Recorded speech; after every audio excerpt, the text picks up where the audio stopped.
Okay. All right. I'll just keep it close to you. Pick me up when I fall. Welcome everyone here tonight. I'll go ahead and call this meeting to order on this, the 10th day of May 2016 for our regular May board meeting. We do have a quorum present. Trustee Clayton, myself, Trustee Benyon, and Trustee Bustos. We also have with us Dr. Holmes, Ms. Amanda LaChance, our board clerk, Mr. Adam King, our school district attorney, Mr. John Blackman, our assistant superintendent, and Mr. Mike Chatterton, our business manager. I'd like to excuse Trustee Freund. She will not be participating with us in person in the meeting. She's watching the webcast, and we will be phoning her in at the second public comment section of tonight's agenda. We also have Trustee Corker here with us. If you would please, actually, before I move to that, we also have Spanish interpretation for those who would like it. We have Ms. Olga Massa Santos. Por favor, si alguien necesita interpretación, por favor, véase a Olga Massa Santos por ayuda. All right, if you would please stand with me and join me in the Pledge of Allegiance. Pledge allegiance to the flag of the United States of America and to the republic for which it stands, one nation, under God, indivisible, with liberty and justice for all.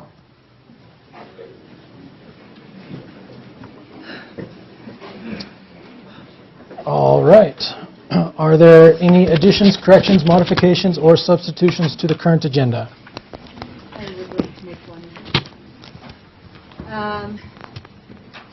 Okay. I would like to make an addition to the agenda to discuss. Oh yeah, thank you. Sorry for that.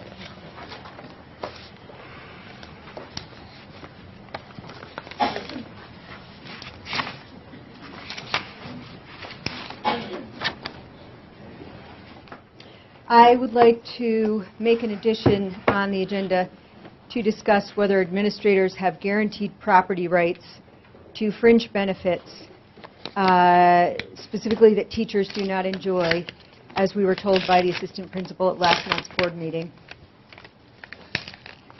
I'm sorry, assistant superintendent. There's a motion. Is there a second? I will second that. Any discussion? Dr. Holmes, at the agenda planning session, we had asked to reach out to Amy White for comment on that. And she has. Mr. Blackman talked with her again today, and she is working on the document for us. But we do not have that We at this don't time. have it. Okay. We can't hear you. Can't hear. He will be adjusting the mics. Please be patient as we're adjusting the mics, getting the level set. They change every meeting. All right. When can we expect that? Because we're in the middle of budget season. I would expect sometime within the month. She's been traveling and has other things to do. Sorry. She has To amend the agenda, there has to be a good faith reason stated for the amendment. Sure. So Okay. it should be added to the motion. Sure. Trustee Corker, would you Okay, please sure. mention the good faith reason? Sure. The good faith reason is this topic is important. As a board, may have been misled by a district administrator on an issue in which he had a personal interest. As a result of that personal conflict of interest, we need to know whether we as a board have the right to rescind any contracts approved under possibly false pretenses when the district is in a time of budget constraints and all options are being looked at. It may be wrong to exclude these extra benefits, which the assistant superintendent said it added up to almost $171,000 from our 2016-17 budget consideration. So we need to know that immediately, as it could affect our budget deliberations.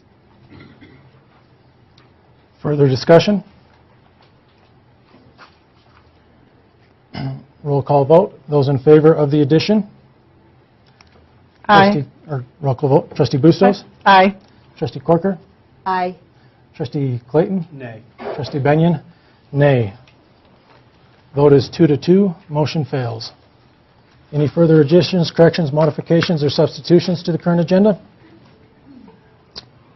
Seeing none, we'll go ahead and move forward with the accolades and turn the time over to Dr. Holmes. Thank you. Our first accolade is for Gloria. Gloria, are you here tonight? Yep, there's so many people, their faces are all blending together. This is Gloria Geraldo Hurst, and this accolade was submitted by Sarah Allen. Gloria Geraldo Hurst has gone above and beyond to help me in my profession. The first time I met Gloria, she had set up a parent meeting with me and came to translate the meeting. I don't speak fluent Spanish, and the parent did. The parent and I were able to voice our concerns about a situation that had come to a common place to help fix it. Without Gloria setting up the meeting and translating the concerns, we might not have been able to come to a consensus so quickly. At this time, I mentioned to Gloria about personal projects and having a parent meeting to explain expectations and requirements. Gloria not only wanted to help, but put together a list of freshmen from a list of over 200 and proceeded to call each Spanish-speaking family and personally invite them to the parent meeting.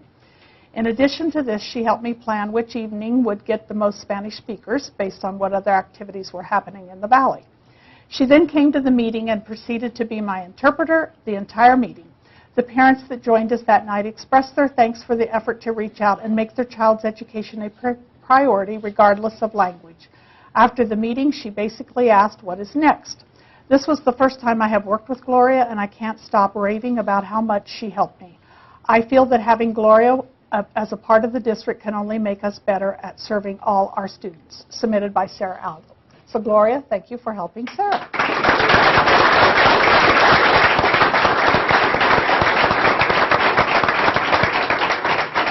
Our next accolade is for Dorinda Rendall. Is she here? Step out, you're short, we got to see you. Suzanne Kilflowy, I saw her with the baby. Okay, I was going to say, where'd the baby go? I gave her away. Oh, dear. Barbara Feehan, Paul Schwab, and Brady Campbell. Is Brady here? There's a junior-senior banquet at Cary High School tonight, so he might be involved with that. All of these folks are elementary music teachers in our district. The Blaine County School District has received the NAM Award for Best Communities for Music Education for 4 consecutive years. All achievements began with a solid foundation, and I truly believe that a large reason we receive this award every year is because of the hard work and dedication of our elementary music teachers. Their inspiration, energy, and passion to their craft has empowered this momentum for success. It's their careful attention to detail that makes them so special. They consistently go the extra mile in creating wonderful music programs for the community to enjoy. Each teacher remains mindful of the finishing touches that make a good job a superior job. Thank you for touching every elementary student with the gift of music and for setting a solid foundation for the secondary music teachers to leap off from. Your personal pride in your work is obvious and never taken for granted. The quality you attain is an integral part of ourself, and this was submitted by Rebecca Martin. Thank you, elementary music teachers.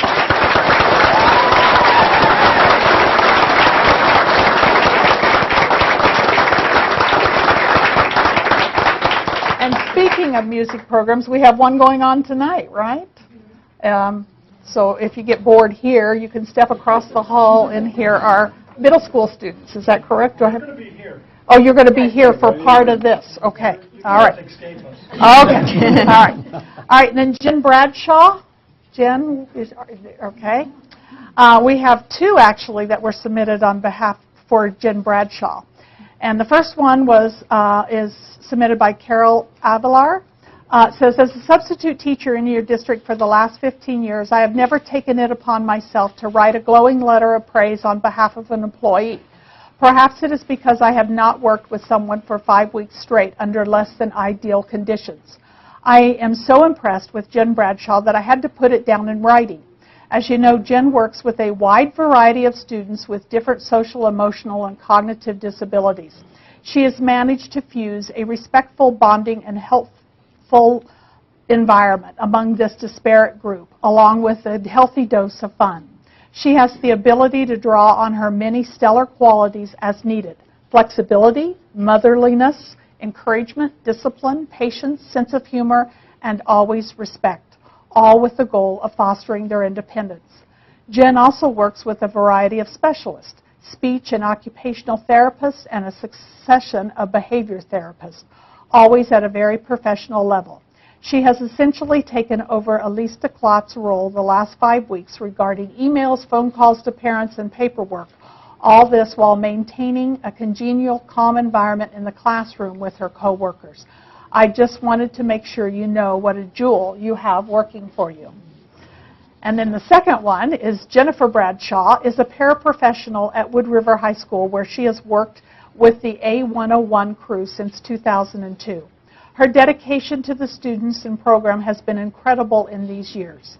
Jen works with these students who have very different and in some cases severe learning issues. She is a consistent and caring professional who knows the needs of her students and is always there for them. She communicates with teachers to ensure students understand what is required of them. Jennifer attends classes with some students to support them out in the general education setting. She also works one-on-one with kids in an A101 when students need her care there. She assists with teaching overall life skills to her students, which includes cooking, cleaning, executive functioning, and overall social skills. Jen supports students when they are out working with the Voice One program and developing important vocational skills. Jennifer is very capable of supporting and differentiating for the needs of the different learners that she works with across their learning environments. This year in particular, Jen has stepped forward in the absence of her colleague, Miss Elise, and has gone above and beyond what we could expect. It is because of her efforts that the A101 crew has been able to continue with business as usual. Not only has Jen supported the substitute special education teacher to keep the program running smoothly, she has also provided students the security and stability they need through this time. We are grateful for her efforts. Jen is an asset to Wood River High School and Blaine County School District. She has a sense of humor, she celebrates the differences in her students, and is a fierce ally at times when it is needed. Thank you, Jen. Submitted by Elise DeClotz and Julia Graff. So thank you.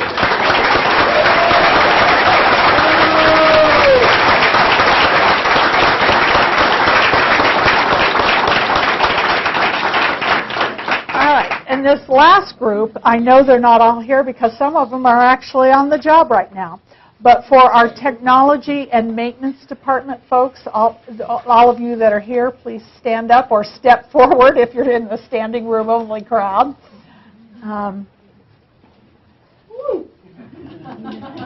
Okay. It says, "Dear members of the Blaine Schools Board of Trustees, we want to express our sincere appreciation and support for the technology and maintenance departments. The changes in the departments over the last few years has had a very positive impact on teaching and learning in our schools. Our technology capabilities are vastly improved, and the level of comfort our teachers have in using technology tools to enhance lessons has increased dramatically. Our facilities are continually maintained and upgraded and are a source of pride for our county. In technology, the combinations of support personnel and strategic thinking in the department are beneficial to our staff in 3 main areas.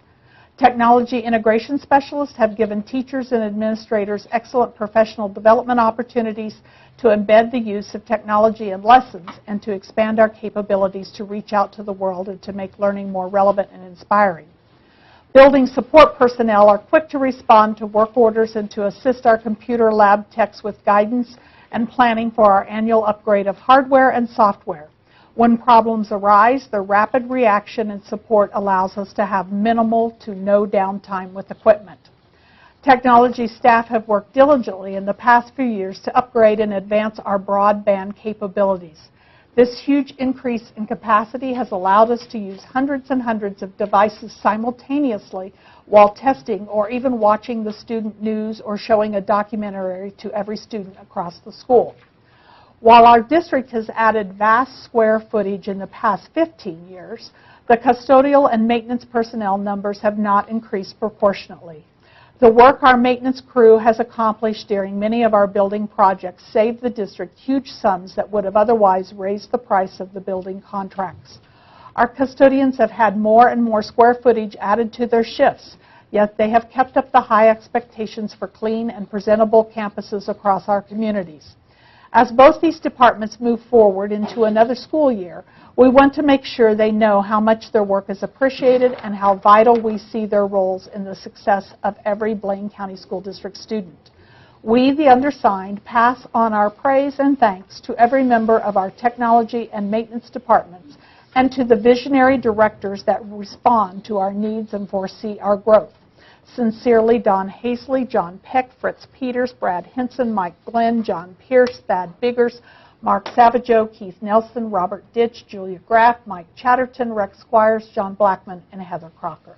Thank you, Maintenance and Technology Departments. You're our unseen heroes.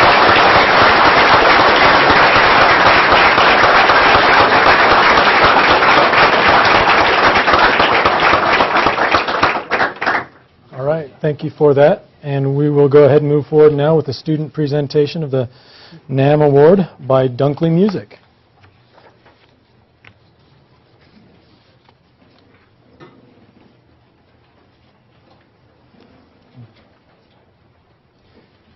Since there's a lot more of you here than normal. If you would please use the microphone If you'll and pick address that the board. microphone. Yeah. And then, This way? yes. Yeah. Do you want me to sit down or stand? Either way? Either way. Okay. Good evening, everyone, and thank you for having me here tonight. My name is Chris Casper, and I am the manager at Dunkley Music in Twin Falls. We're located on Blue Lakes Boulevard. Dunkley Music is a proud member of NAM, the National Association of Music Merchants, the not-for-profit association that promotes the pleasures and benefits of making music and strengthens the global music products industry. NAM envisions a world in which the joy of making music is a precious element of daily living for everyone, a world in which every child has a deep desire to learn music and a recognized right to be taught, and in which every adult is a passionate champion and defender of that right. NAM unites over 10,300 businesses in the international musical instruments and products industry, and I am here representing them and my fellow members of NAM and the NAM Foundation today. The NAM Foundation advances active participation in music making across the lifespan by supporting scientific research, philanthropic giving, and public service programs.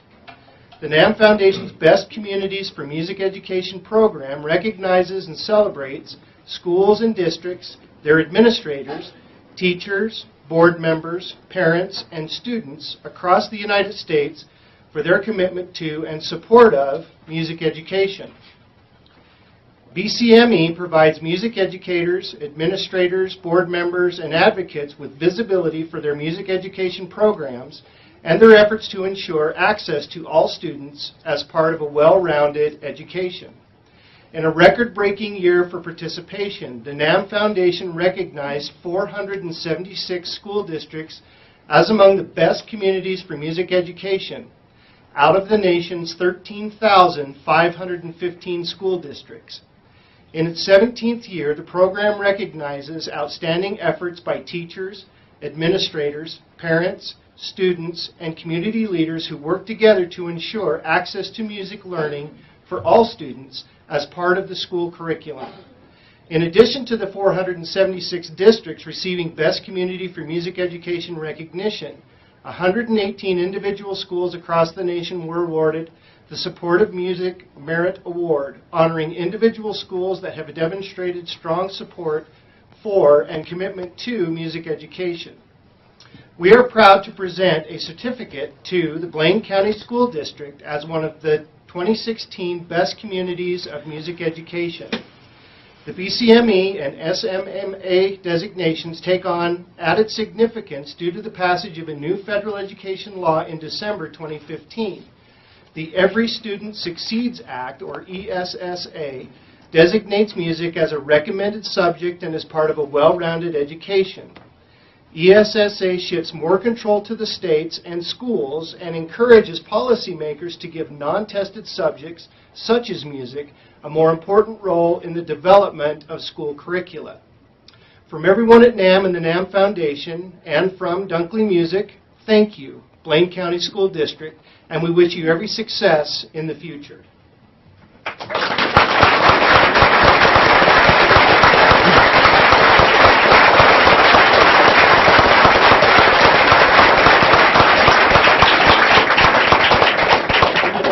supposed to give this to you. Thank you very much. Appreciate it.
Good evening, everyone, and welcome to our board meeting.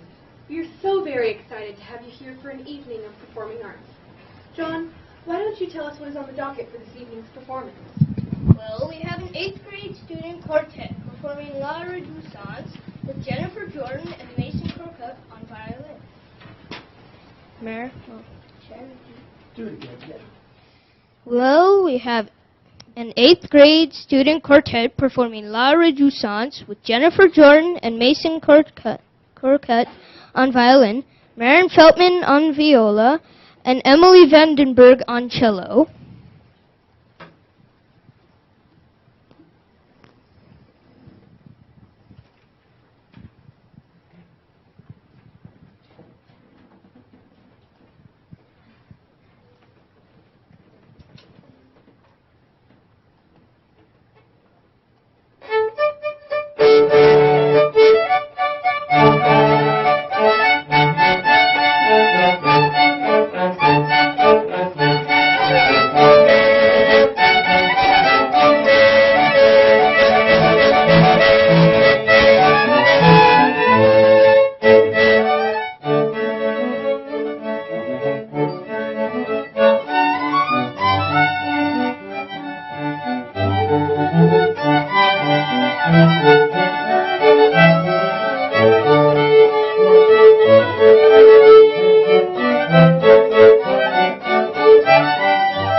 I have to say, that was a lovely performance. I appreciate the camaraderie and support of all these students. They love to work together to make such a wonderful piece of music. Definitely engaging. Thank you, Mike. Their talent cannot be easily measured. What an impressive performance. Having been an art teacher, I always appreciate creativity, and these students are the real deal, demonstrating their abilities here tonight. Let's see who we have next. Now the choir will be performing an oldie but a goodie, definitely one of my favorites. This song is Lean on Me by Bill Withers, arranged by Pete Schmutt, conducted by Max Stymack.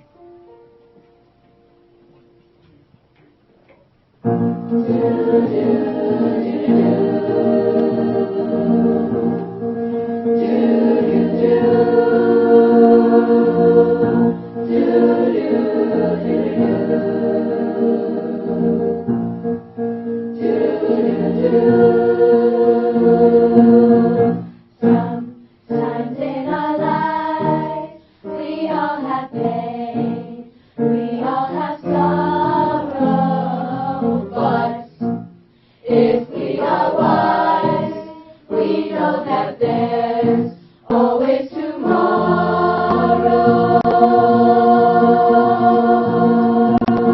Lean on me, when you're not strong. Be a friend, I'll help you carry on. For it won't be long. Need somebody to lean on.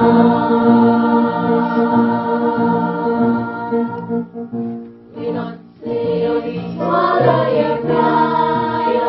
If I have things you need to borrow, no one can fill those of your needs that you won't let show. You just call on me, brother, when you need a hand.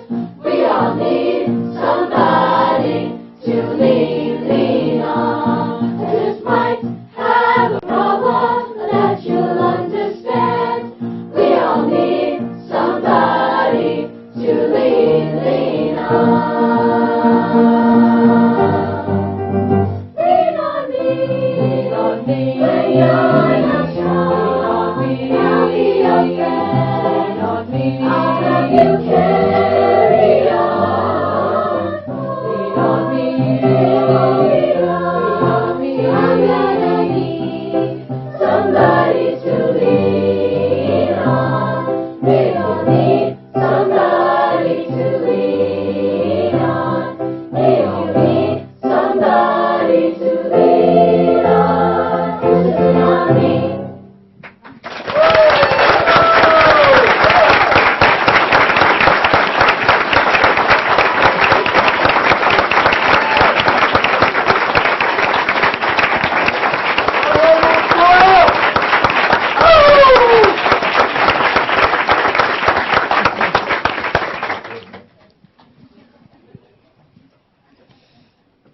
Listening to that gave me an uplifting feeling. I feel empowered to change the world.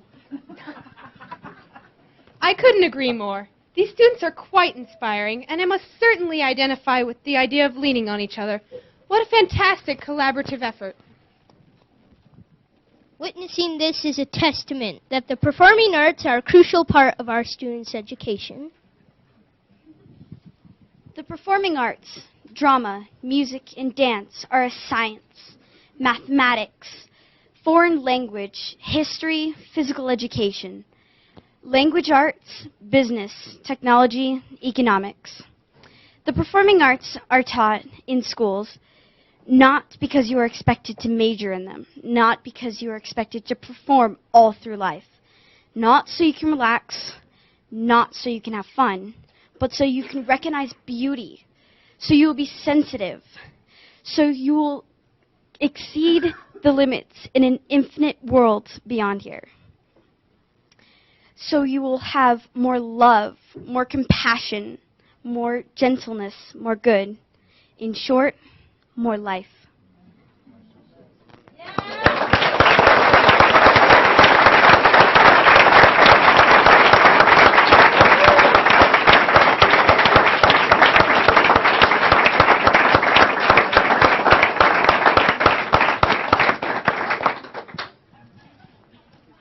As they're setting things back up, I just say excellent job, congratulations. It's things like that that make some of these long, difficult meetings worthwhile. So thank you very much for that uplifting moment. So with that, we'll go ahead and turn the time over to Principal Fritz Peters and students for the Wood River Middle School report. That was it. That was it? There we go. I'm a little slow. Wise man. All right, we'll go ahead and move forward into the first public comment section of tonight's agenda.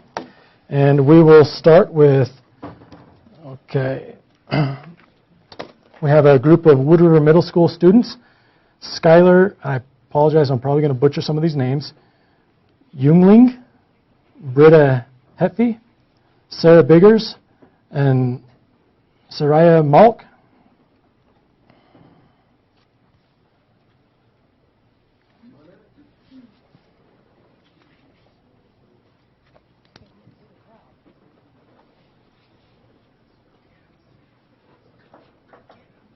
And they are representing the Wood River Middle School students.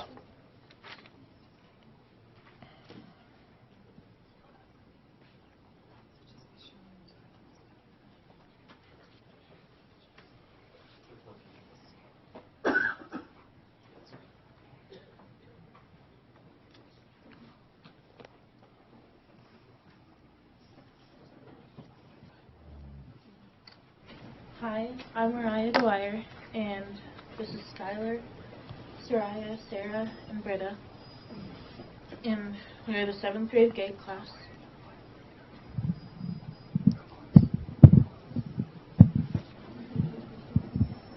We are here to discuss updating the current dress code. The current dress code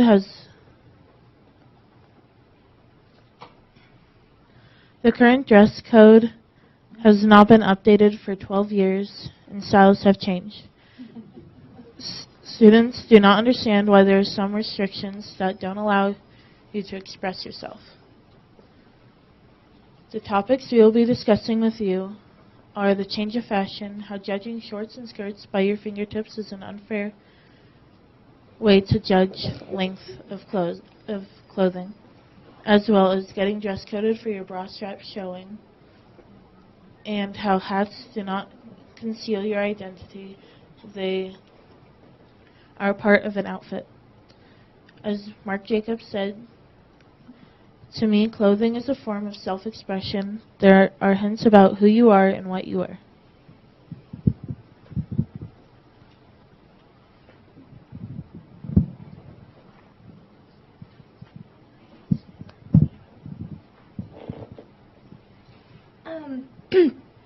What we did at Wood River. At Wood River, we started a petition for students who disagree with the dress code or felt it needed to be updated. In just 5 days, we got 323 signatures. In addition, one day during lunch, we set up Chromebooks and had students give us their input on how they felt about the dress code. We received 176 responses from the students.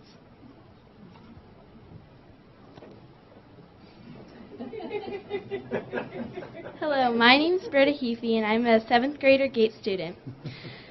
The dress code was created in 2004. Students think it is outdated and style has changed. Not only is it hard to find something in your closet to wear, but shopping can be very difficult today because it's very difficult to find clothing that's not see-through or doesn't show your straps. All I'm saying is that style has changed, and we should change the dress code along with it. Thank you. I hope that you consider this.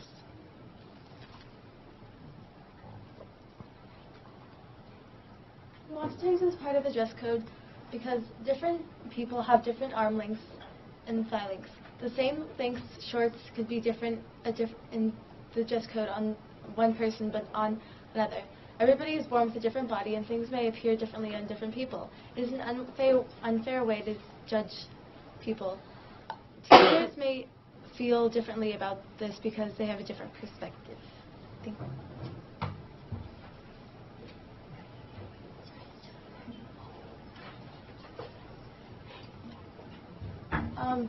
Do you think that the tips of your fingers for shorts and skirts is an unfair way to judge the proper length? 58.7% said yes, 30.7% said no, and 10.6% said maybe. I have not noticed. And that was from the student survey.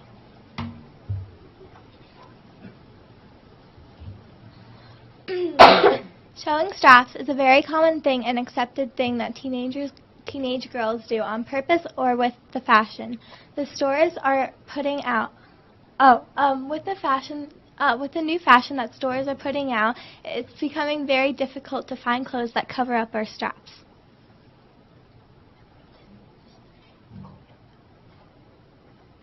Um, 132 of the students said shoulders aren't distracting to them in a school environment. That's 85.4%. from the survey.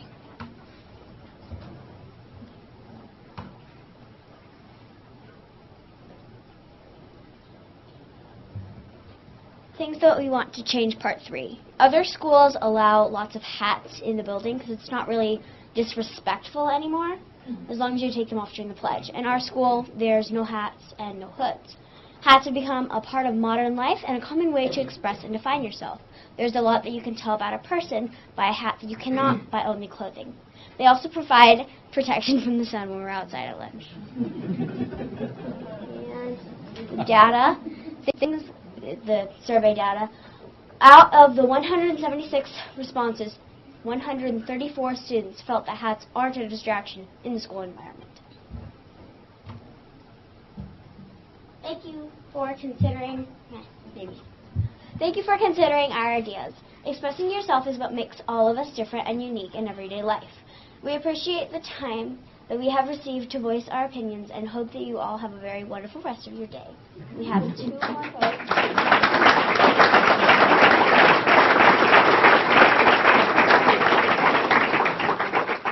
Wait, we still have 2 more quotes. Okay. That is just something we found on. And then style is a way of saying who you are without having to speak. And right now, Okay. We just wanted to apologize if we were distracting you because we're all breaking dress code.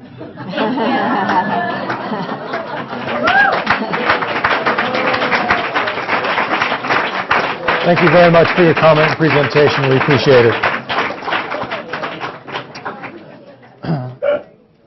Next up is Denise Jackson Ford, representing SELF.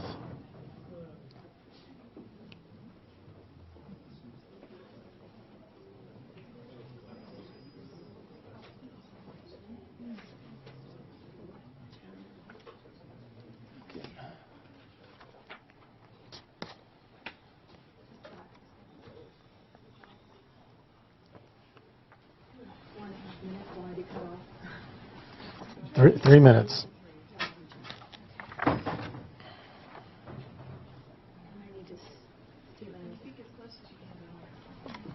I'm Denise Jackson Ford. I live at 321 Eureka Drive. I believe I'm in Rob Clayton's area of the school district. I'm addressing the topic of the Syringa school that you're considering.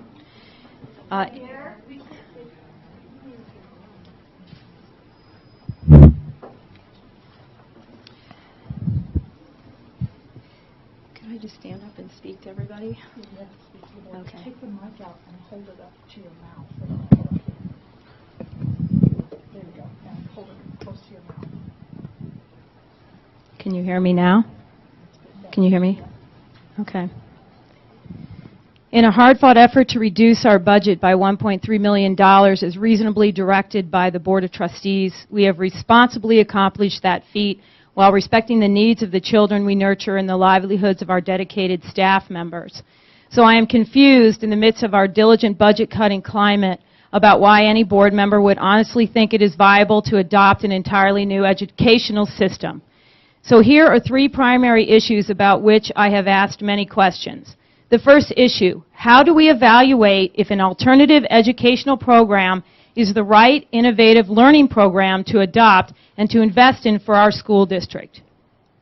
Aren't innovative schools essentially magnet schools like science, math schools that we see in the Boise area? Shouldn't Blaine County taxpayers be invited to discuss or even pursue potential applicants for a variety of innovative school options that we as a community believe would best dovetail with and enhance our existing public school system? Alternatively, if we decide to adopt the Waldorf learning system as a newly innovative form of schooling, would it become available for students district-wide? If not, this would leave our family with no access to this new innovative educational offering, even though we would be helping to pay for it.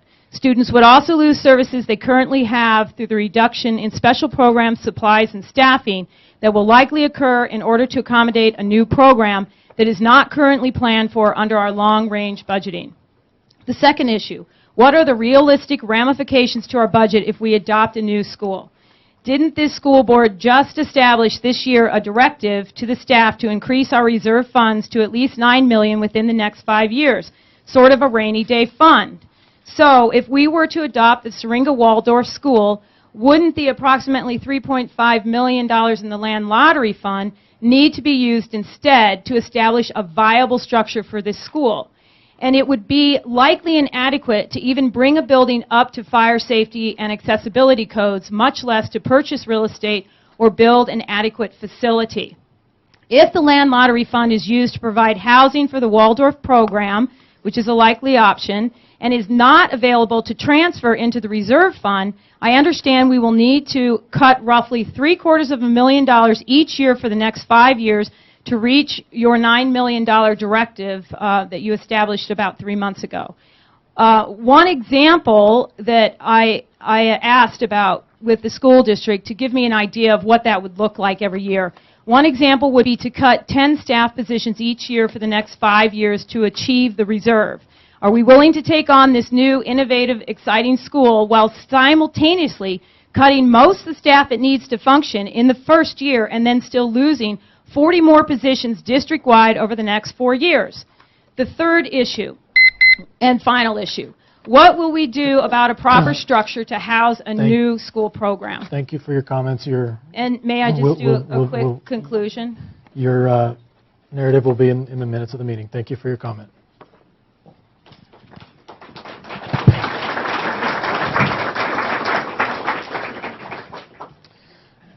Next up is Dr. Mary Gervasi, Nancy Linscott, parent, and Bobby Filbert, Syringa Mountain School board member, representing the Syringa Mountain School parents and board.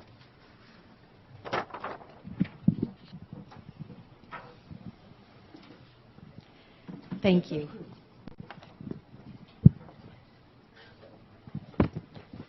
The Syringa Mountain School Board has requested an opportunity to dialogue with you about the feasibility of a partnership as allowed by House Bill 570.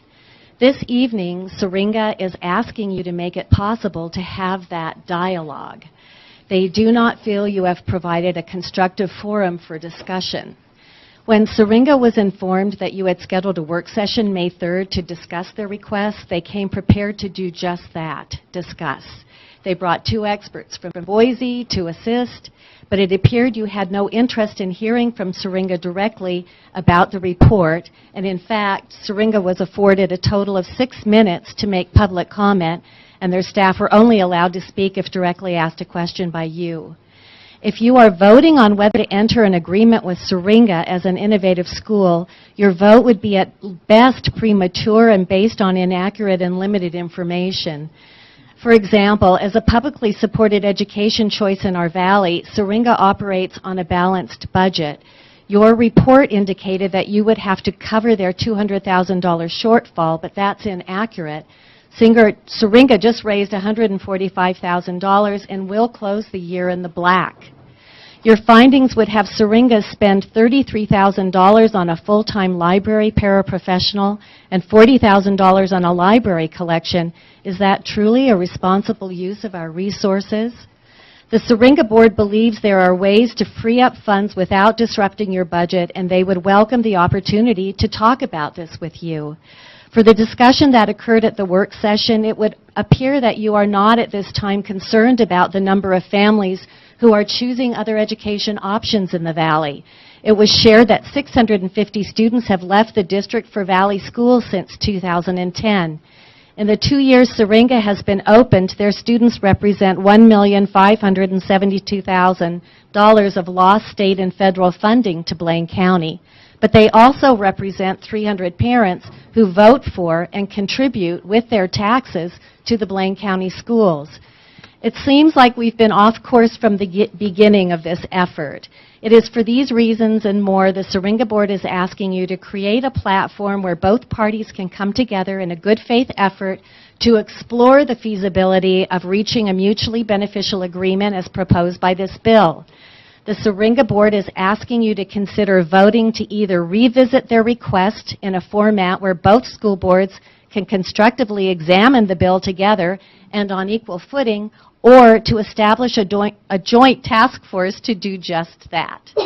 Syringa's interest is truly in supporting and expanding the quality public education options for all of our Blaine County students, and we hope that you'll offer us that opportunity for some further dialogue. Thank you.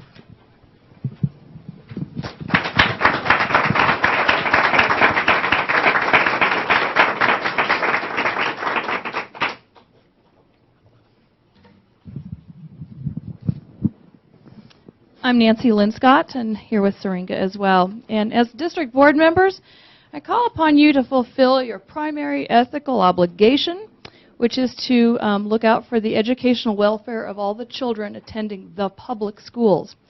Syringa is one such public school. It has been embraced by 135 families who have determined that an arts-based education has its place in the 21st century, as shown by our earlier presentation, and is the best fit for their children. For this reason, they have either moved to Blaine County to take advantage of the unique opportunity to attend a Waldorf-inspired public school, which is hard to come by out there, or they have moved their children out of the school district because something there was not meeting their needs. Enrollment is increasing in our area's private schools, and in Syringa Mountain School, we will have a 13% increase in enrollment next year. Families are clearly looking for options to fit their students' learning style. And for most, private school will never be an option. Many of these same families, though, support the district's very large per-student budget through their local property taxes, even though their non-district student is not able to reap the benefits that their district counterparts do. I was very dismayed at a few of the public comments made last week that would have you reject this opportunity based on the fear of inheriting poor test scores, or because the playground isn't equipped with sleek equipment out of the box, or for fears of implications related to teacher salaries that I do not understand. The folks concerned about test scores and salaries clearly don't seem to have the children's needs in mind at all. Comments related to test scores fail to recognize that a Waldorf education is inherently not suited to corporate and government-driven benchmarks. Paradoxically, I recall that when my child initially enrolled in the district's dual immersion program, we were advised by program representatives to expect our dual immersion kiddos to lag behind their non-dual immersion peers for many years, but not to worry, because they'll catch up when they, and even surpass their peers on test scores by the time they reach middle school. A Waldorf education should be viewed the same way. There is a lag in reading by design and intention. They all will learn to read. They are actually typically ahead in mathematics. They are all exposed to multiple languages, and they learn to play instruments that many others will not be exposed to for many years from the very get-go. We've got to go beyond test score terror when making this decision, and I'm counting on you to do that. With respect to the finances, please consider the implication to the district when all the Syringa families migrated 2 years ago. Did the district not benefit tremendously from the surplus of local tax dollars no longer attached to the approximately 135 students that showed up at Syringa? How would redistributing that money back to those kids actually be a problem? That's who it was for, after all. I want to share a couple of jaw-dropping factoids. Our incredibly dedicated Parents Association organized the school's spring hoedown, held about a week ago, and through that one event raised over $135,000. And I don't know if anyone on any PTA has done that yet within the school district. Every one of our families donated to our annual fund. Surely these things speak to the degree of support our families and the community at large have for the children of Syringa. But this is a public school. Please recognize the unfair burden by our parents compared to district parents, one that we must bear in order to just keep moving on here and keep the lights going. Adopting our school will bring a level playing field and ensure equal access to public education of choice. As leaders of one of the best districts in the state, rolling out a Waldorf-inspired innovative school available to all and equally funded will inspire districts nationwide to expand their choices and meet the needs of children. And I think you'll see Syringa's enrollment soar when the public recognizes that it's here to stay.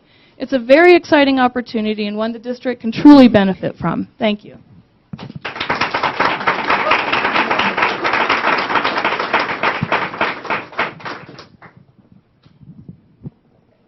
Hi, my name is Bobby Filbert. I'm a Syringa Mountain School board member. I'm a representative of the Parent Association, and I'm also a founding parent of Syringa Mountain School. While a good portion of the sentiment from the community and the Blaine County School District Administration due diligence report have centered around the main themes of finances and liability, including that this possibility of agreement simply cannot be afforded, that the timing is bad, or that, oh, the test scores, I would offer this rebuttal. First, I would offer that we are speaking of children, pure love, and unlimited potential, not test scores. As a child cannot be reduced to a test score, and a test score is not a measure of humanity. I would offer a rebuttal which includes over 128 reasons of why we should seize this opportunity today to further explore this new legislation together and see what collaboration can be developed between Syringa Mountain School and the Blaine County School District.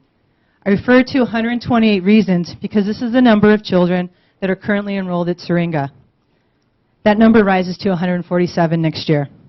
All families that live and work in this community, who are grateful for a choice, who find value in Syringa for their child, and are simply doing what they as parents feel is best fit for their child.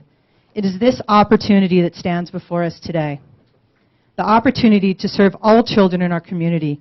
And while some may view this request as danger or conflict, we at Syringa have chosen to take the long, bold view of possibility. And I feel confident in saying that each parent, each family in this community, as well as in others, is simply wanting a choice to be able to provide what is the best opportunity for their child. Simply said, these are our built-in parental instincts. In my estimation, our dialogue is only just beginning regarding the potential for creating a mutually beneficial partnership between our two educational organizations. The limited format and time allocation you have devoted to this issue has not been conducive to a deeper conversation about the value that Syringa is providing Blaine County families as a public education choice in our valley. In closing, I would like to say that the Syringa board staff and families continue to offer an open invitation to each person here tonight and to all members of the community to come and visit our school and continue this conversation with us. All right. We have celebrated, create what we've created. Thank you for your comment. Knowing that we've taken the path less traveled. Thank you for your comment. And Syringa will continue to welcome. Thank you for your comment.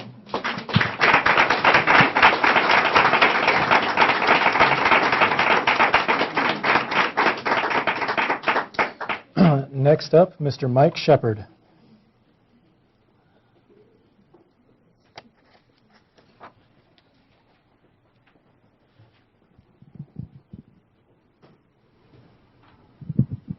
Hello and thank you.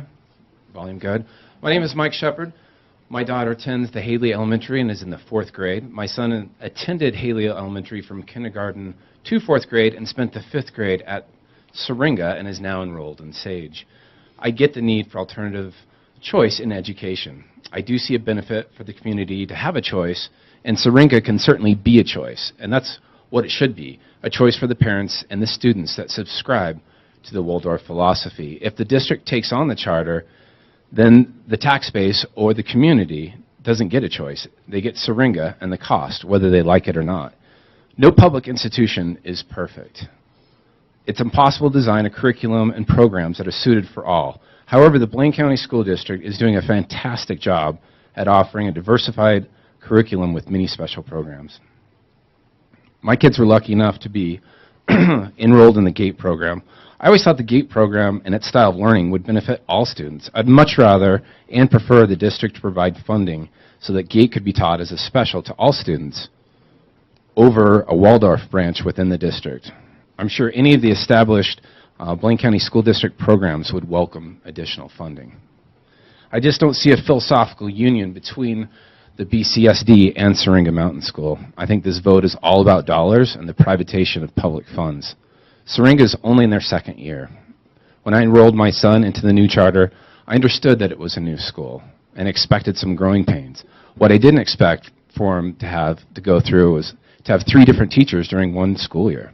His 3rd teacher is a fantastic educator, but she was tagged to co-direct the school this year when the previous director resigned. One of the key elements of the Waldorf philosophy is that the teacher moves up grades as the students do. There's been many teachers over the school's short history that has resigned along with the directors of the school. once again, chalk it up to growing pains, but it does show, along with our current budget shortfall, that the school is very young, and young things are typically unstable.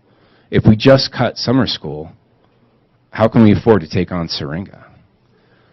I did attend an all-school meeting at Syringa that was really kind of a combination of an old-timey revival and a fundraiser. It was plainly stated that one solution for the Syringa fiscal problems was to force the district's hand to permit Syringa into the district for funding purposes. That portion of the meeting left me feeling like I was in a boardroom that was discussing a hostile takeover over a corporation. I can only assume that this vote is the result of said tactics. I'm not anti-Syringa or unappreciative of the hard work and the dedications its supporters have shown towards our valley's children. However, I do feel that adding Syringa is an unnecessary risk to the district. Its inclusion would take away financial time. It would take away financial and time resources that could be better spent on focusing on the students and programs currently within the district. Thank you for your comment. Thank you.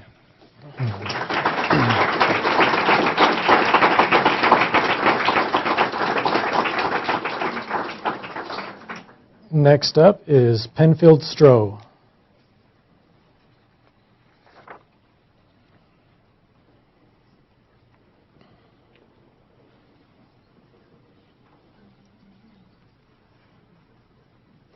My name is, can you hear me? Anybody? My name is Penfield Stroh, 117 West Bullion and Haley, and I actually came to talk about the possible budget cut of the IB program. Back in 2007, the community asked for the IB program. It was part of the idea of being a world-class school district, and I know that we've moved to Inspire and a few other things. One of the things I was concerned about was that under the strategic plan that we proposed to be a world-class school district, IB was part of that plan, and we tried to implement that. It's intended as a gold standard of world-class curriculums. IB has brought curricular continuity between the middle schools and the high schools and has pushed the middle school to work in a cross-disciplinary way. Students have been pushed to be better students, and the bar has been raised.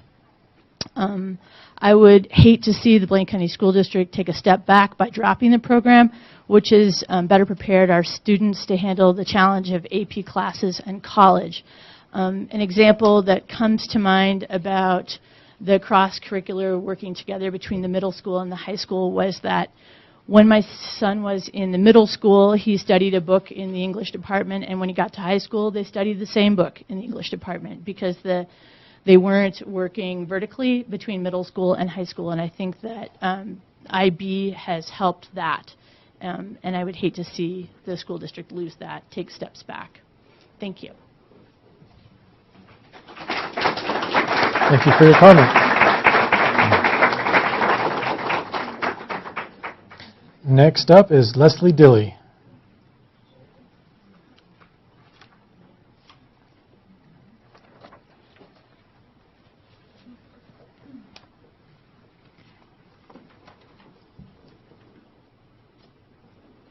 Sorry, I'm still writing. So just lift out. Hold straight up.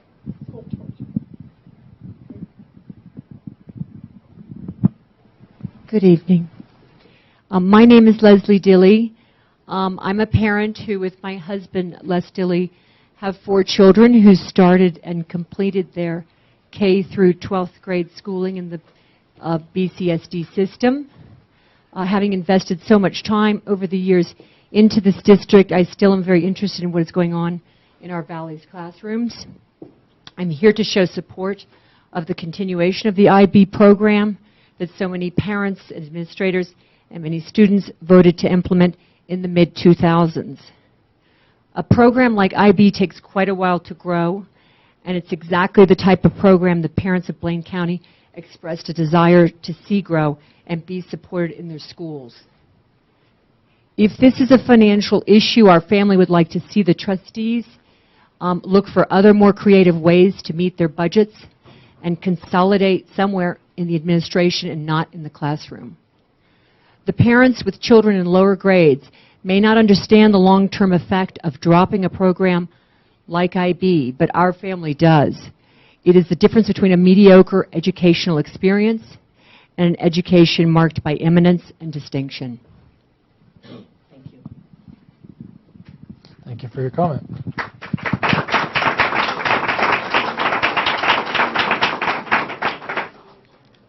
Next up is Miss Catherine Graves.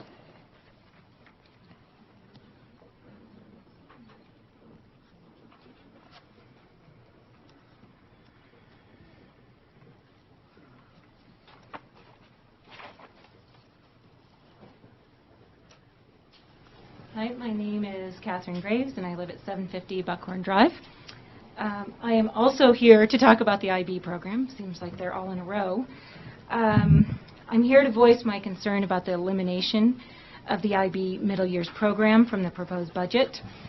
I realize that there have been many comments from those who feel that the program is unnecessary. It isn't a good fit for us, for our school district. We'll just keep the positive parts to it. We'll get rid of the negative parts, because I know there's been a lot of challenges and struggles with the program. IB has changed the game, and the teachers have had to overcome a lot. I also know that it was a top area of concern in the financial planning meetings that were held last winter. In fact, I've probably heard more negative comments about the program in this room than I have heard the positive ones until tonight. And I think that I am here to share with you a lot of positive things about the program and why we should consider putting it back in our budget. I've had a lot of conversations recently with some parents and teachers, and one parent who has a sophomore right now, she sees a difference in the learning of her daughter than from her son that graduated, and he did not go through the program. She sees that her daughter is more engaged, she's more inquisitive, she asks more questions, and that's what IB is all about. Another parent said that I'm glad that my son has been required to take the language, and because he probably wouldn't have otherwise unless he was forced to, and we all know that language is a good stepping stone for learning for everything. Let's see. Another thing I heard from teachers, that it's really been able to focus teachers on their curriculum mapping and planning. I've heard that students, again, are more engaged, they're more curious, and the bar has been upped. I'm very proud of our schools, and having the Middle Years IB program is a gold star for our district. And please consider adding this program back and to make it the best program it can be and give it a little more time. Thank you. Thank you for your comment. Next up, Ms. Pamela Plowman. I'm going to cede my time for reading so long. Thanks. Okay. Next up, Kate Parnes.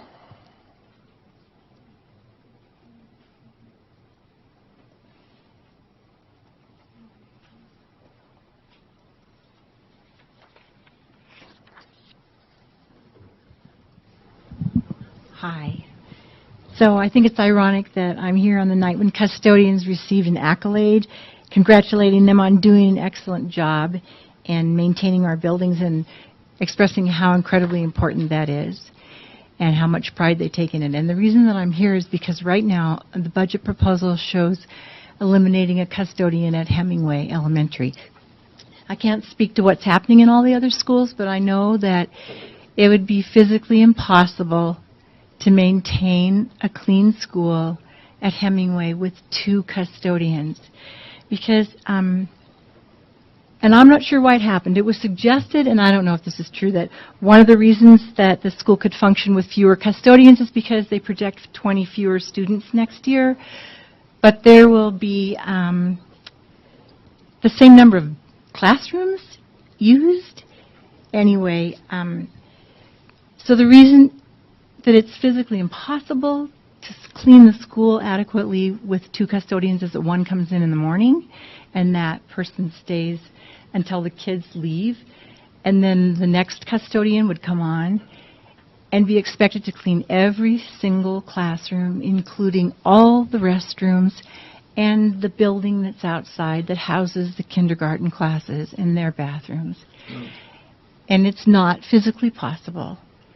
It was suggested that they could clean every other day, but I don't know if that might work at middle or high school, but I can tell you it would be disgusting with those little kids. I mean, we won't even want to mention the hygiene. And also the other factor is that the school's used after school a lot by the public, which it should be. I mean, the public owns those buildings. I guess the school district runs them, but the public pays for them, and so should, in fact, be encouraged to use them as much as they possibly can. But any time that happens, a custodian has to be on staff. And so for that second custodian to then stay and take care of that as well as cleaning the buildings. So I'm just here speaking for the custodians, I suppose selfishly for us too, because we want our buildings clean, we want them maintained, and I know that if an extra half a custodian might work, but it's hard to get a job share between Hemingway and other schools because it's not close to them. And then one last quick thing. I see that they eliminated the high school students who clean in the summertime. They've been doing that forever and ever, and it's not just to provide high school kids with some summer jobs, but they pay them $9 an hour, and those kids do the grungy grunt work that they get the gum off the chairs and wash them and get in the corners and clean the vents and stuff like that no custodial staff has the ability to do during the course of a school year. And so paying them $9 an hour, even if you cut the number of hours. Thank you for your comment. John. Thanks very much.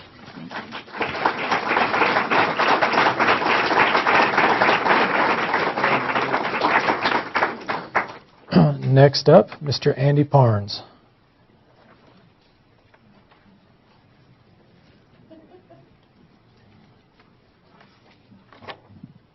My name's Andy Parnes, and I do live with Kate Parnes. I'm here just to talk about the two liaison positions that appear to be on the chopping block in the budget, the parent liaison and the dual immersion liaison. My concern with that is that the school district has been spending about $250,000 on what is called the communications department, when in fact what to communicate means is to talk and share and get feedback and interface with each other. And I see the $250,000 being spent for public relations, and it should be called the Public Relations Department. Instead, the liaison positions are exactly the type of positions where parents and students communicate with teachers and administrators. And they help those who are not necessarily good advocates for their kids. My kids went through the Blaine County School District, and I spent a lot of time advocating for them, individually, talking to teachers, talking to administrators. A lot of people don't have the time to do that, can't afford to do that, don't know how to do that. These positions in the parent liaison position is exactly to assist those people and assist their kids to communicate with a school district. And it really is a mistake to cut those positions when there is plenty of money available in other places to save those positions. It's also interesting that the board, less than a year ago, when the administration and superintendent came to the board to do away with the parent liaison position that was voted down by the board last July. I just happened to be here at a meeting and heard that. I didn't have anything to do with it. But this year, under the guise of budget constraints, you shouldn't do and cut that position when, in fact, just last year, within the year, you affirmed the need for that position. Those two positions are the type of communication that we in the community need with the school district. The website is fine, but a website puts out the information. It doesn't get feedback from individuals who need that kind of individual attention from the school district. Thank you. Thank you for your comment.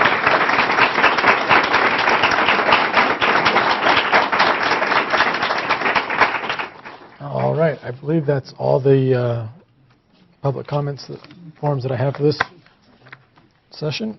We'll go ahead and move forward with the next item on the agenda, the mental health therapist update, and turn the time over to Miss Lori Strand.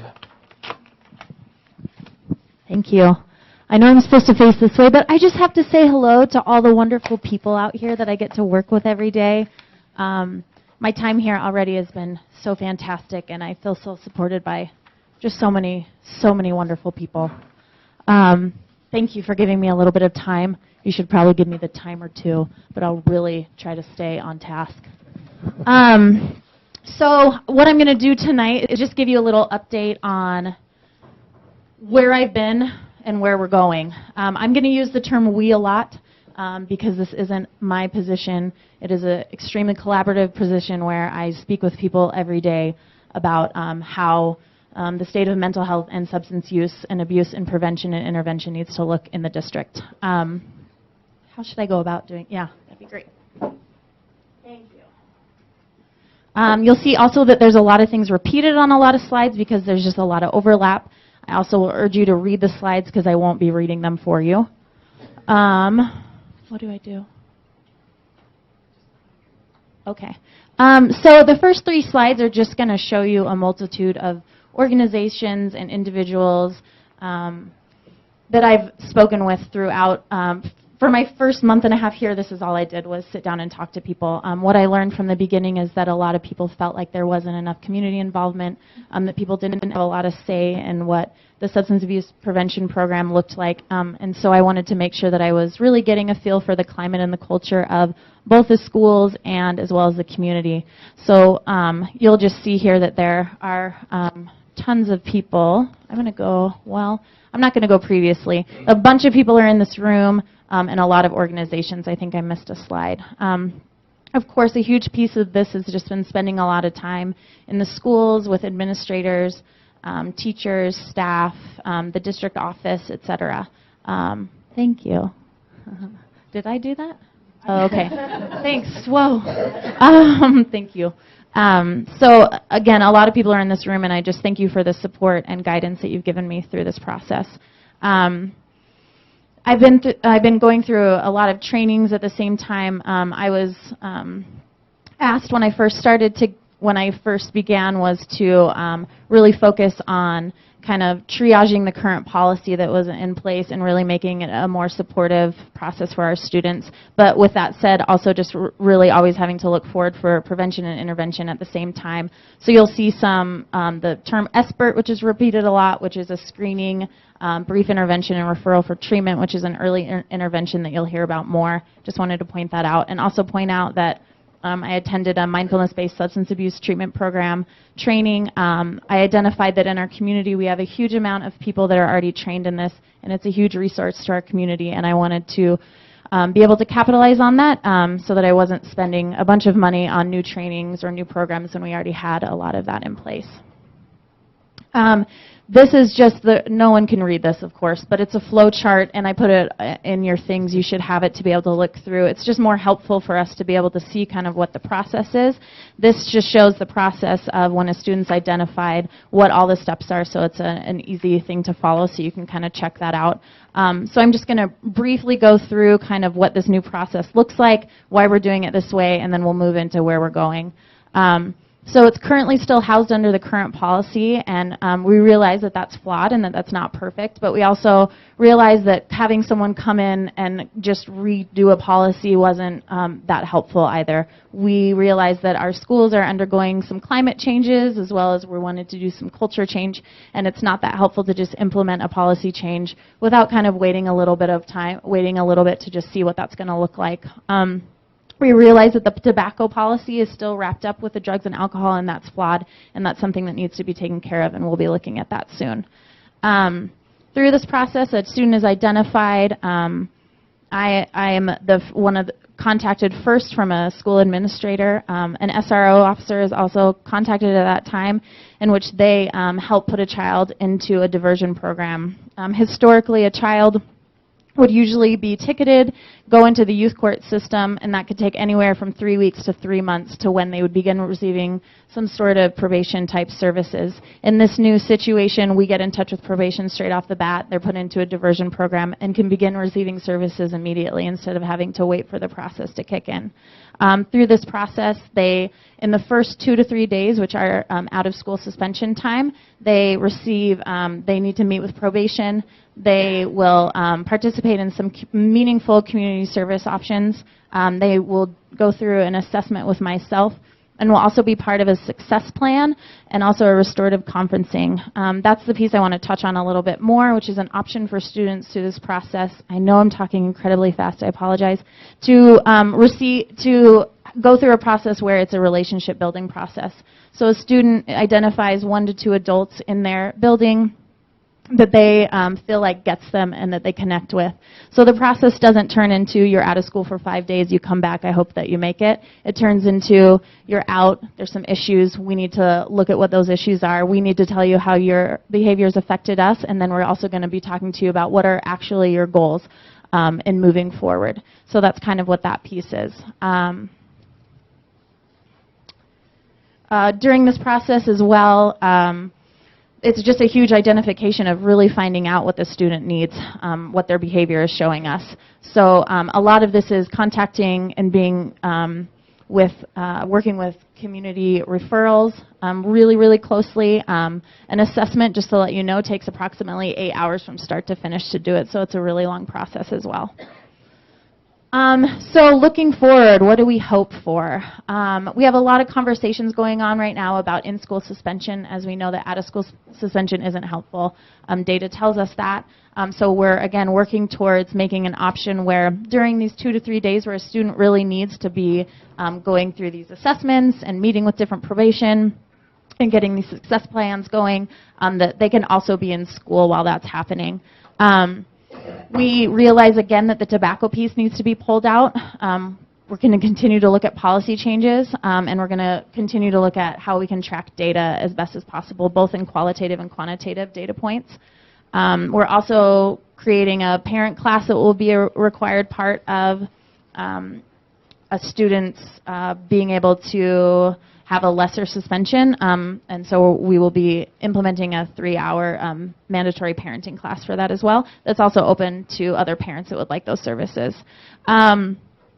This has actually changed since then. I've been able to do 6 full assessments for kids, been working with kids returning from rehab, done some screenings for parents and probation. So I'm really excited to get the prevention and intervention pieces going, as that means I can really be interfacing a lot more with groups with kids in the coming year. So just really quickly, where are we going next as far as early identification and prevention? We're going to be looking at Silver Creek. We just decided last week that there will be all incoming freshmen as well as transfer students will go through the SBIRT, which is a screening process.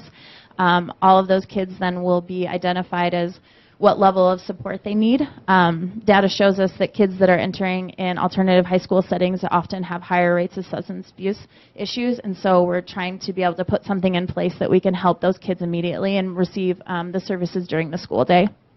So that's just a little piece of that.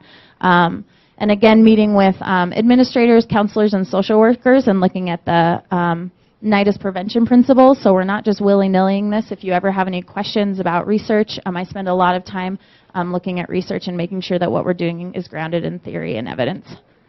I think that's where I'm going to stop and just ask if you have any questions. Questions or comments from the boards?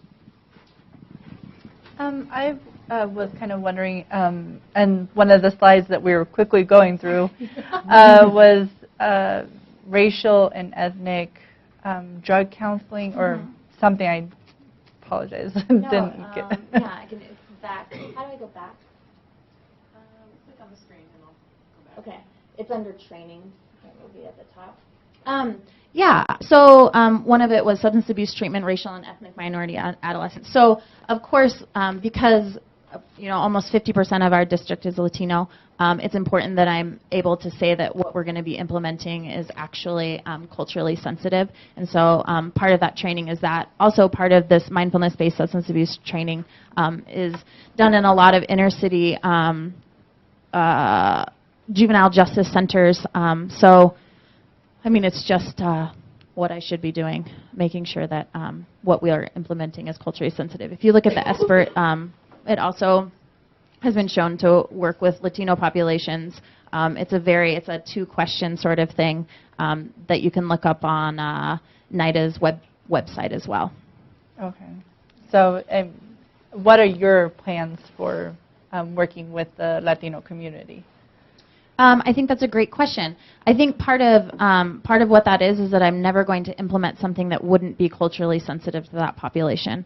Of course, that would be the way that I would answer that question. I think I'm going to call on people. I think it's important to have other Latinos that I can call on for interpretation. I think that's going to be an important piece of it as well. Okay. Thank you. Any further questions, comments?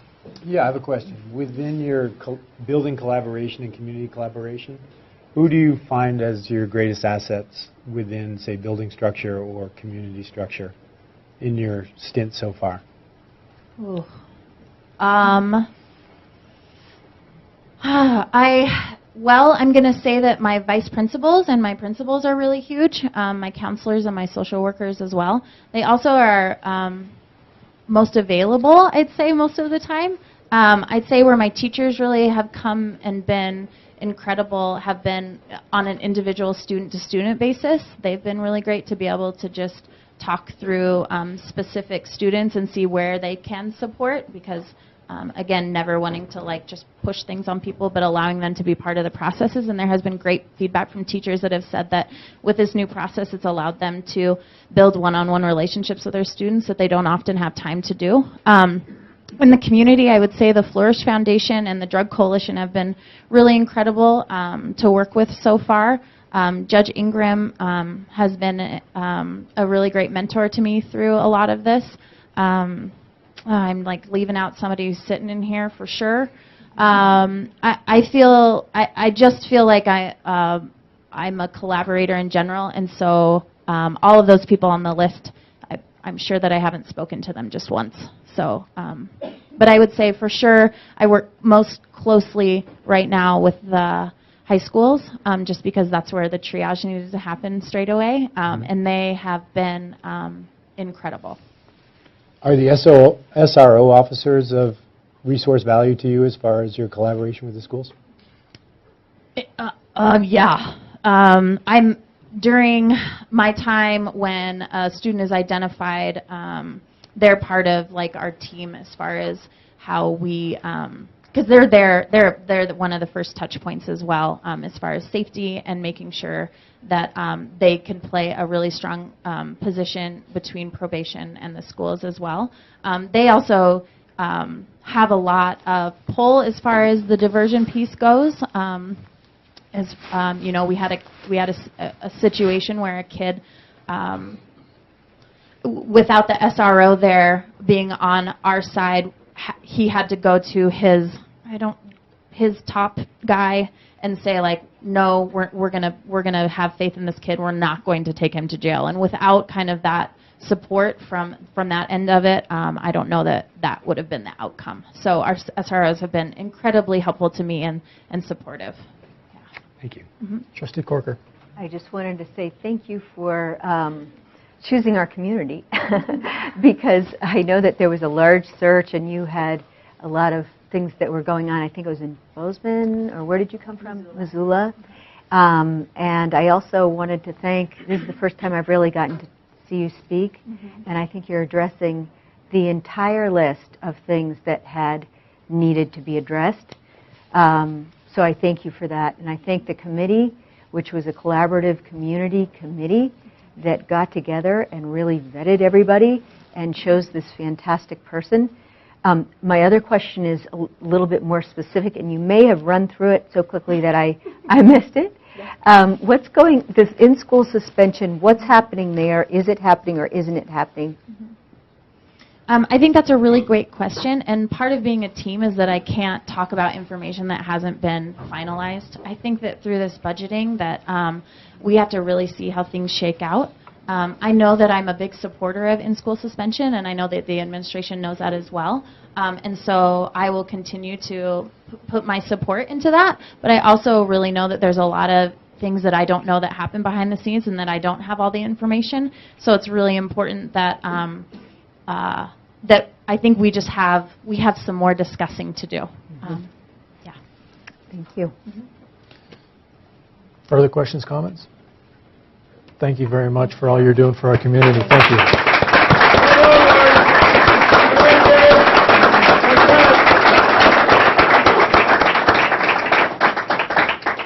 All right, we'll go ahead and turn the time over now to Dr. Holmes for the superintendent report. Okay, BC Bots, you're up, so start heading this way. Our first piece of the report today is in the spirit of inspiring, engaging, and empowering. We have some of our representatives from BC Bots. Some of them just came back from competing at Worlds, and as you see, some of them are preparing themselves to compete at Worlds as they get older. I give the BC Bots flack all the time about where are the girls, and I'm glad to see we have one here tonight. So.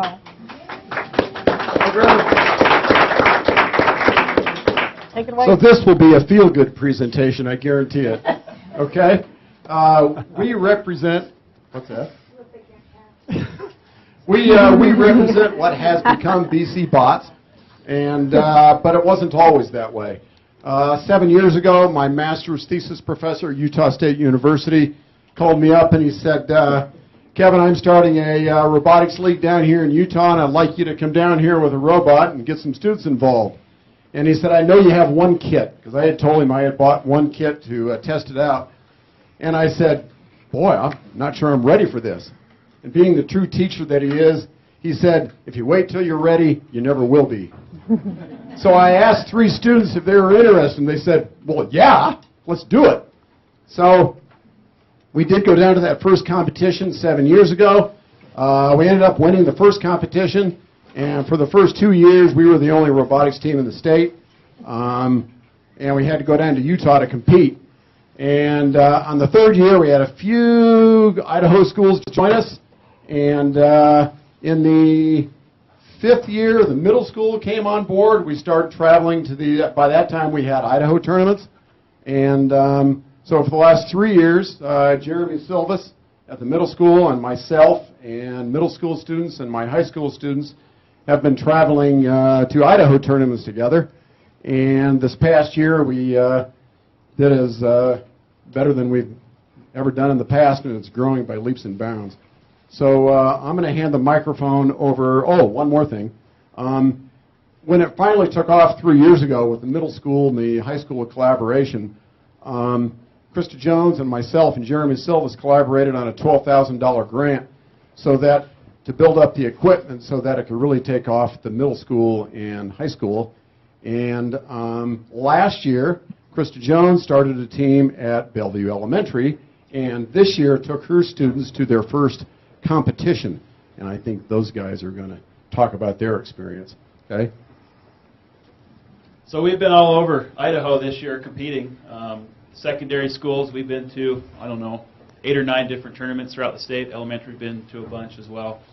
So we've had a tremendous amount of success, and it's had some great students here. Back in 2010, the high school qualified for Worlds, and since then we've qualified 6 times. Blaine County Bots has. This year, by far, was the largest group we've ever taken back to Worlds. We had 9 high school students, 4 middle school students, and 3 chaperones that we all headed back to Louisville, Kentucky, and competed against. There were 500 high school teams there, over 150 middle school teams, and we officially made the Guinness Book of World Records. Wow. It was the largest robotics competition ever. So we're really excited to be a part of that. You can check it out this summer on, I think it's July 20th on ESPN2. It's a lot better than BattleBots. So here's Krista. She can explain what's going on at the elementary school. We just started. I got an email in the mail from Angie Martinez during the summer, and I just happened to read it. You know, like every once in a while you actually read those summer emails. So luckily I picked it up, and it said the 4-H was forming a coalition, and they wanted to kind of get into STEM education, which is science, technology, engineering, and mathematics. So I had a meeting with the 4-H director, and as we were talking, I just was listening, and I said, well, would you ever want to be interested in robotics? And they said, well, yes. And then first thing I did was call up these two guys. Like, I have no bots at all. How about if we do a district-wide robotics club, all of us all together, get it district-wide? So we first started with the high school, writing the grants for the high school and middle school. And then last year I wrote grants for not just Bellevue Elementary School, but we also have a bots team starting at Hemingway soon. We already have a bots team started at wherever you are, at Alturas and Haley now. And this year I had 36 kids in our after-school robotics, and 7 of them were begging to do our first competition. So this year we went to our very first competition. They'll tell you about it more. And we went all the way to state for our first time. So these guys were awesome. And it's really a neat partnership now. We are with the 4-H Coalition, so they have agreed to start, instead of us writing grants, they're going to start writing grants for us. So right now, this is it's an inspirational program, but it's been funded basically by our grants and the 4-H program. So, but it's inspired a lot of kids, and we keep growing and just sending them up there. And now we have a lot, there, and then it just keeps going.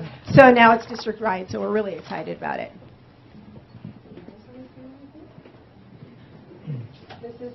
This is Parker Bridge and Grendel Sprong. They were on our competition team. For First Lego League. Can you tell us anything about how it was as a competition? So, we went to the competition and we got to meet a bunch of people. And so when we went to the competition, we got to meet people and their robots. So we learned off of their robots too. When we went to state, we had another team make us pins, and we were passing pins out to all the other teams, and we got a total of, I think, 8 or 9 pins. I don't know. These guys went head-to-head with the state reps, right? And one. These 2 right here.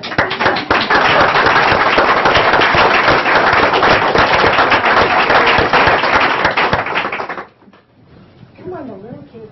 Get up. Yeah. So I'll explain a little bit about our high school bot real quick. This is a Nautilus cam that drives this plunger, which launches these game pieces for last year's game. Heads up, Cam. And I'm not going to launch it yet. But this year we had a lot of success at the beginning, but we wanted to do even better. So we've built this robot. I don't know how many times, 5. Yeah, 3 or 4 times. We've completely rebuilt this bot from the beginning of the year, and it's cool to see our learning and experience throughout the year and how we've grown as a team and how we can apply that and see it in the real world. And it's kind of cool because we went to Worlds, so all our time and effort that we put in this year was well worth it. And back to the bot real quick. We have sensors that know when the ball is about to be loaded, when it's about to be shot, and also when the cam is ready to be fired. So when all these 3 things are ready, it'll fire a ball during the autonomous period, which is when the robot just runs by itself and has a code that we give it. So do a little demonstration. You got to catch it. Oh, no. That's fine. Yeah, it's all good.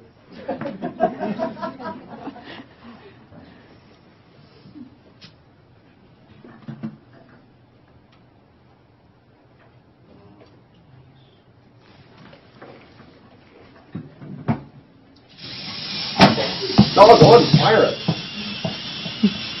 There it goes.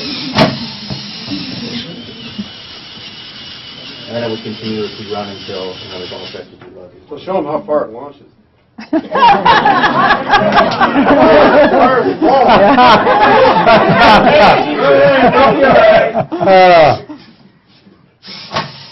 Nice. What a team.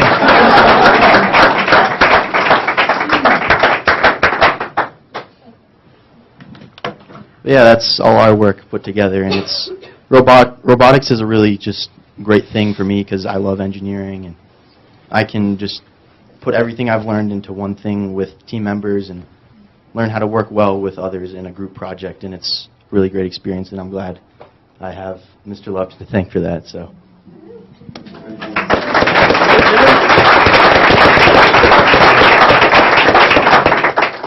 So this is my first year ever doing robotics, and I thought it was just the best experience ever going to Worlds.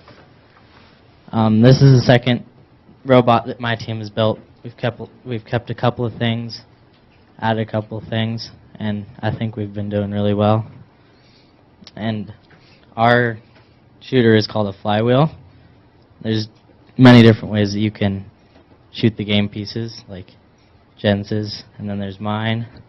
And there's numerous. There's one-wheel flywheels that just have one of those on the bottom. And I'll just show you how mine works.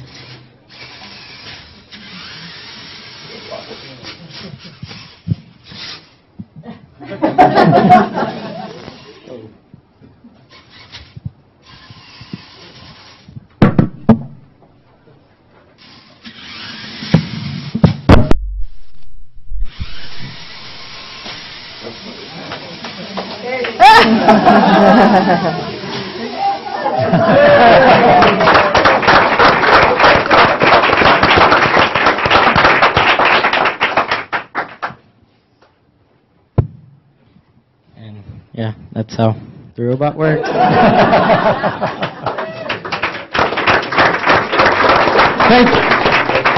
Thank you very much for letting us come up and have the students demonstrate why they're inspired and why they're engaged.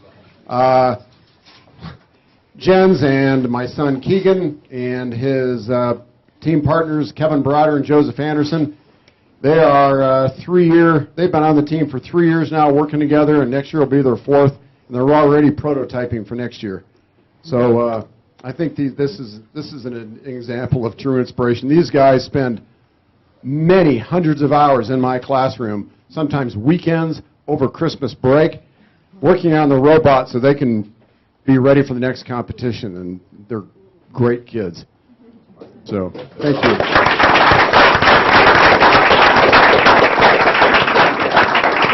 Questions or comments by the board? Trustee Corker. I just want to thank Mr. Lupton for all he does. It's amazing. I'm just constantly blown away by your dedication to this program and how far it's come. Thank you very, very much. Appreciate it.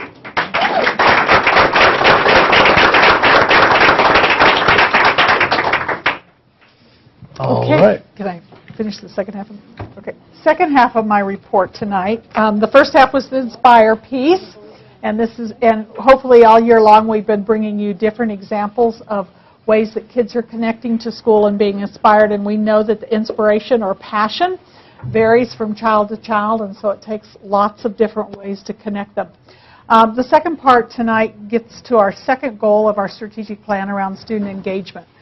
And we have just completed our first student engagement survey.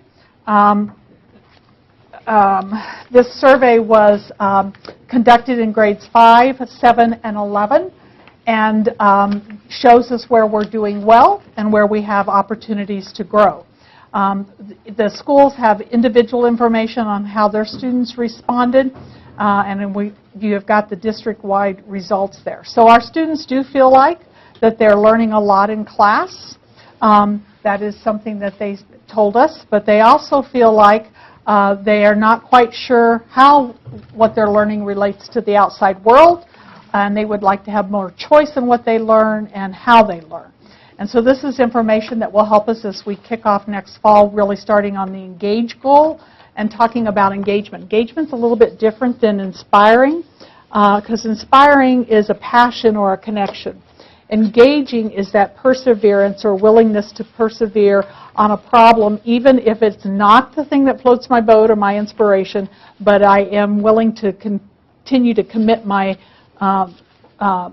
capacities to it and to continue to work on it. And we want our students to be engaged in every class, regardless of whether it's their favorite or not. We want them to engage because that's when deep learning occurs.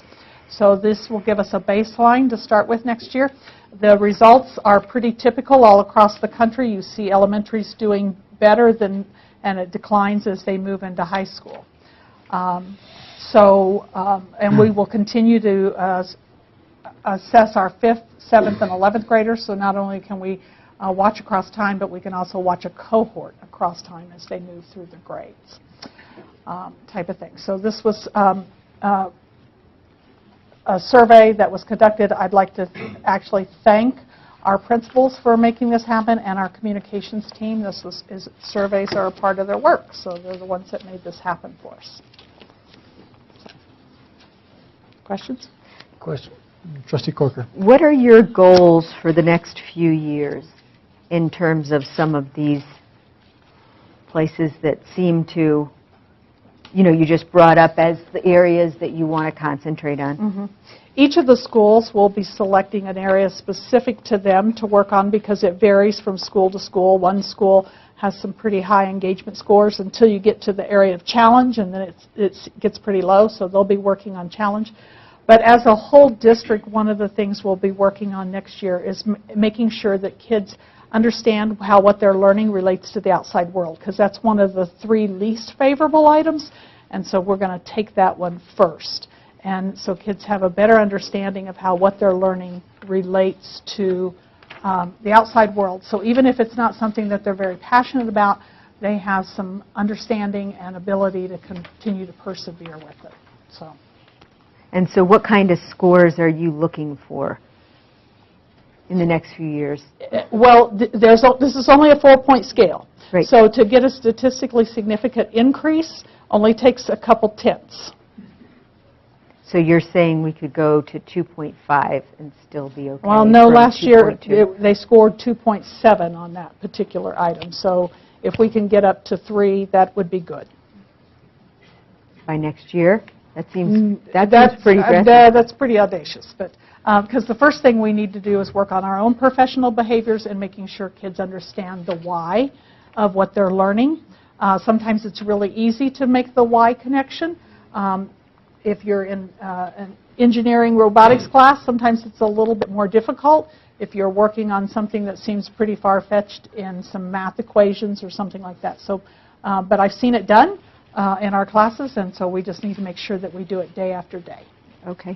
And then the comment, that I was just looking through, and there's some, as you said, that grade 5 starts out in the 3s, and then I can understand. I've had kids. I understand what happens there.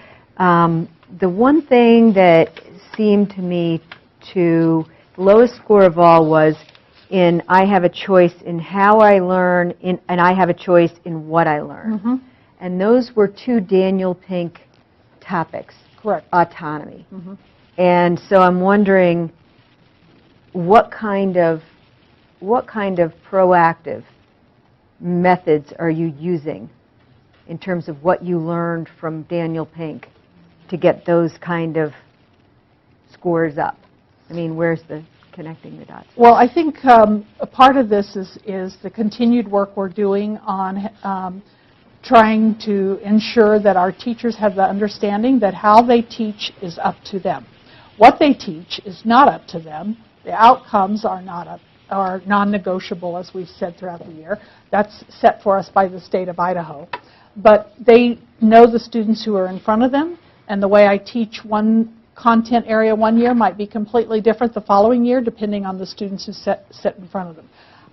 If you look at our Google community that I think all the board members have access to, we shared it with you earlier on some things, you see more and more of teachers grabbing that freedom to teach in a variety of ways that would connect with kids. So continuing to work on that. But I want to go back to why we chose to work on how school relates to the outside world as first, because it's pretty overwhelming as a teacher to say, oh my gosh, I want to give choice to my kids on how they learn. Does that mean I need to come up with 125 different ways to learn because I have 125 students that I'm teaching this class to over the course of the day? So we're taking it one step at a time because we know our teachers have to be successful and feel good about what they do before it's going to translate on to kids. So we're taking the low-hanging fruit first, which is understanding why of those 3 low areas, is understanding why and being able to relate it to the real world. Okay. Further questions or comments? I had questions about the practices that help student engagement. What kind of practices are you planning on incorporating for culturally appropriate instruction? Well, I think a lot of our classes already incorporate culturally responsive instruction, but I think because this survey information that came to you is from K-12 and what they recommend that you do. And so we do have some places where we could be more culturally responsive, but a lot of our classes do, especially with the emphasis that is happening right now with working on understanding our students' needs to learn academic language. We have a bunch of teachers who just signed up to get their English language endorsement, so for when they're teaching students of other cultures and other languages, they will be taking those classes. So I think there's a lot going on already, but of course there's room for more at all times. And as I said earlier, each school is going to pick the area that the survey speaks to them the most. And so some schools it will be that. For other schools it will be the area of challenge. The area of challenge was rated the lowest for them, and that's what they'll work on. Okay. So I guess I'm not, I try not to paint with a broad brush, because I can't paint with a broad brush any more than I can say this is the one way to teach, because as soon as we say this is the one way to teach, the child in front of me will have a different way of learning. Right, but like what are examples of what you feel is culturally appropriate? That's culturally appropriate. One, starting with the literature, starting with the problems that they're grappling with. Are they appropriate problems to their culture, or do they represent them in the literature that is being used? Are they honoring the values of the various cultures that they're working with? And we are somewhat fortunate in this valley that we have a smaller number of cultures to respond to than in other places. Are we honoring their ability to respond in their first language versus the language we're asking them to learn from? So I think you see that throughout our schools. Of course, Alturas would be the poster child for that, but they work very hard on that all the time. Okay. Trustee Clayton. So this was a first-time effort by the district to produce this engagement survey. Mm-hmm. It was a part of our strategic plan that we would have a survey, so we had student voice in our measures around inspiration or curiosity and around engagement. And when did you receive the results for the survey? Oh my goodness, just within the last month. I'm looking for Heather, because just within the schools just got it 2 weeks ago, 3 weeks ago. So, yeah. So that's great, so that as far as action planning and moving forward with the data received, because now you actually have metrics to and it's year over be and part actually of the look work at improvements or Yeah. or faulting. So you have that data now, so I think you probably need a little bit of time to collate your data and come up with some planning. We'd love to hear by the next meeting some of how you plan to activate as far as we certainly could do that, because we're working on our big kickoff for the year and how each school will have, just like we had time last year for each school to work on the inspiration piece, how each school will have time to work on the engagement piece and what it says to them in their buildings and how they're going to approach it. Because it really is different from building to building when you break it down. And since this data is so fresh, was there anything that jumped off at you, or is there any major surprises, or is it pretty consistent with what your expectations? It's very consistent with what you see all across the country. Elementary is much higher than secondary, but we're Blaine County. We don't aspire to be average. We aspire to be above average. But I did think that it was interesting that by and large kids like coming to school and they feel like they learn a lot, even if they're not always understanding why or having choice in that. The fact that they say that they can count on their teachers to help them, we see that also in the parent survey data with the school climate surveys. So I think that speaks highly of our staff, that both the kids and parents feel like the staff are there when they need them. So. Will be great. We'll look forward to seeing some Well, planning and goals it'll out be of the this. kickoff day, Good so stuff. we'll come back with your role in that day. Thank you. I'm going to take Howie's response, and I'm not dancing. You're not dancing? All right. You're going to have to work on your mindset. That's right. Appreciate that report and for the good work that you're doing there. We'll go ahead and move forward with the board chair report. And as mentioned, our student liaison is at a junior-senior banquet tonight down in Cary. So, Ms. LaChance, would you mind sharing his report? At the Wood River High School, they will be starting their student government elections this week, and students can start campaigning. Also, the advanced placement, or AP testing, has been taking place last week and this week. Students who participate in Business Professionals of America are at a national competition in Boston this week. Spring sports athletes are competing in districts this week, and that includes tennis, track, golf, softball, and baseball. At Silver Creek High School, Wednesday, May 11th, the Silver Creek High School Sound Recording Studio is officially opening, which is exciting. And at Cary High School, student body officers are campaigning this week, and elections will be on Friday. Today, May 10th, is the junior-senior banquet. May 17th, the Honor Society induction ceremony is taking place. And May 23rd, SBO and NHS highway cleanup. May 24th is the Scholarship, Citizenship, and Spring Sports Awards Night. All right. Thank you very much for sharing that in lieu of Kenny. As far as announcements, we have Thursday, May 12th at 3:15. The Wellness Committee meeting will be meeting at the District Office Boardroom. Tuesday, May 17th at 4, we have the Finance Committee meeting at the District Office Boardroom. Wednesday, May 18th at 4, we have the Policy Committee meeting here at the community campus in this mini more room.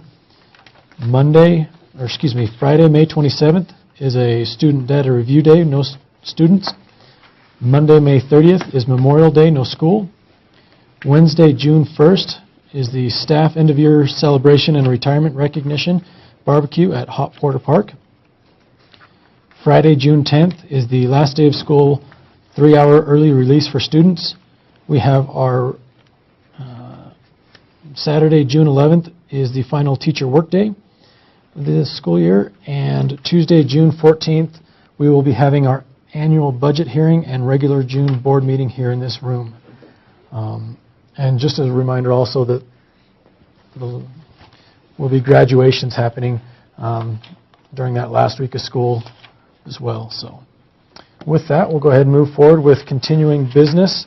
Item A, proposed budget, 2016-17 budget, and turn the time over to Dr. Holmes.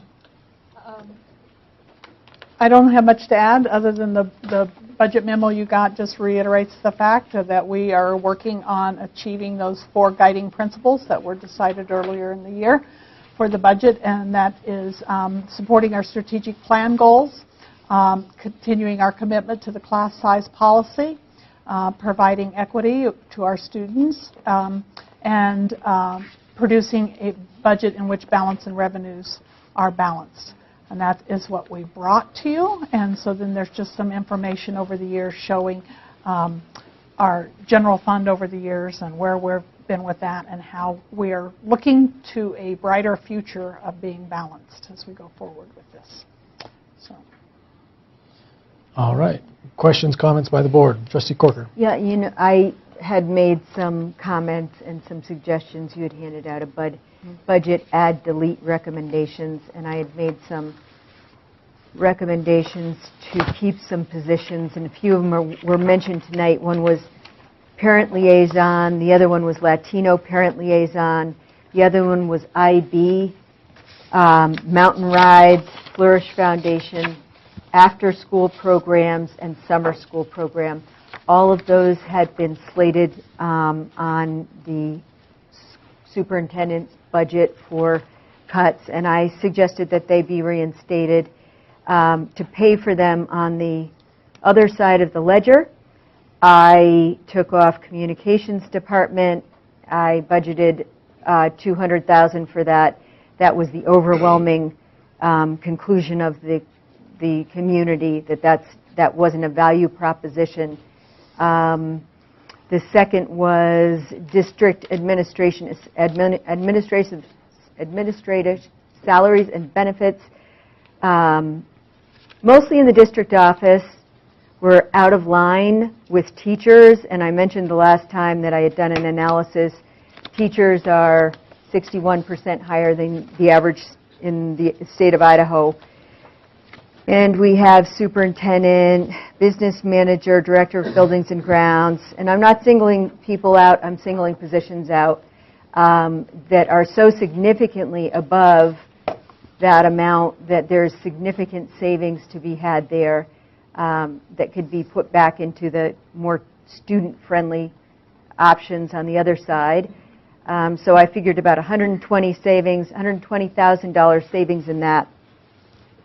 Business operations, purchase services, travel in and out of the district.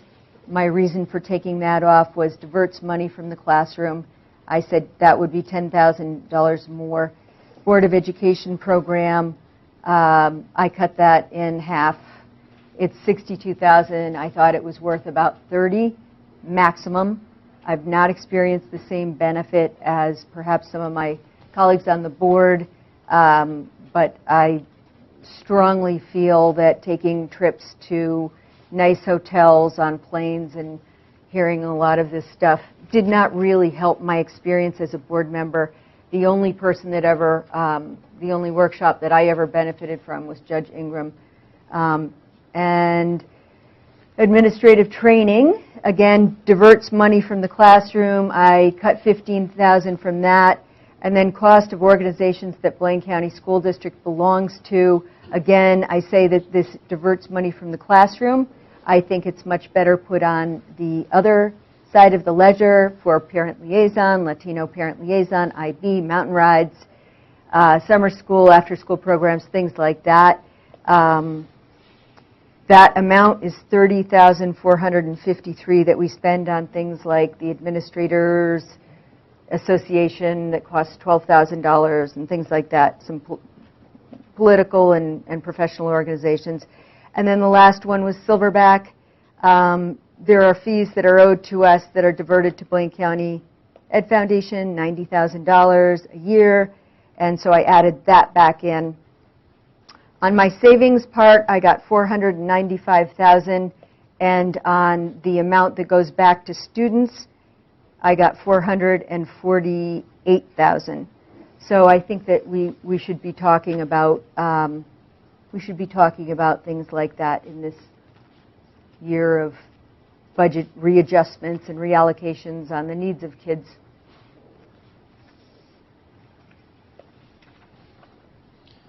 All right, I appreciate the synopsis from the work session we had just last week on your recommendations.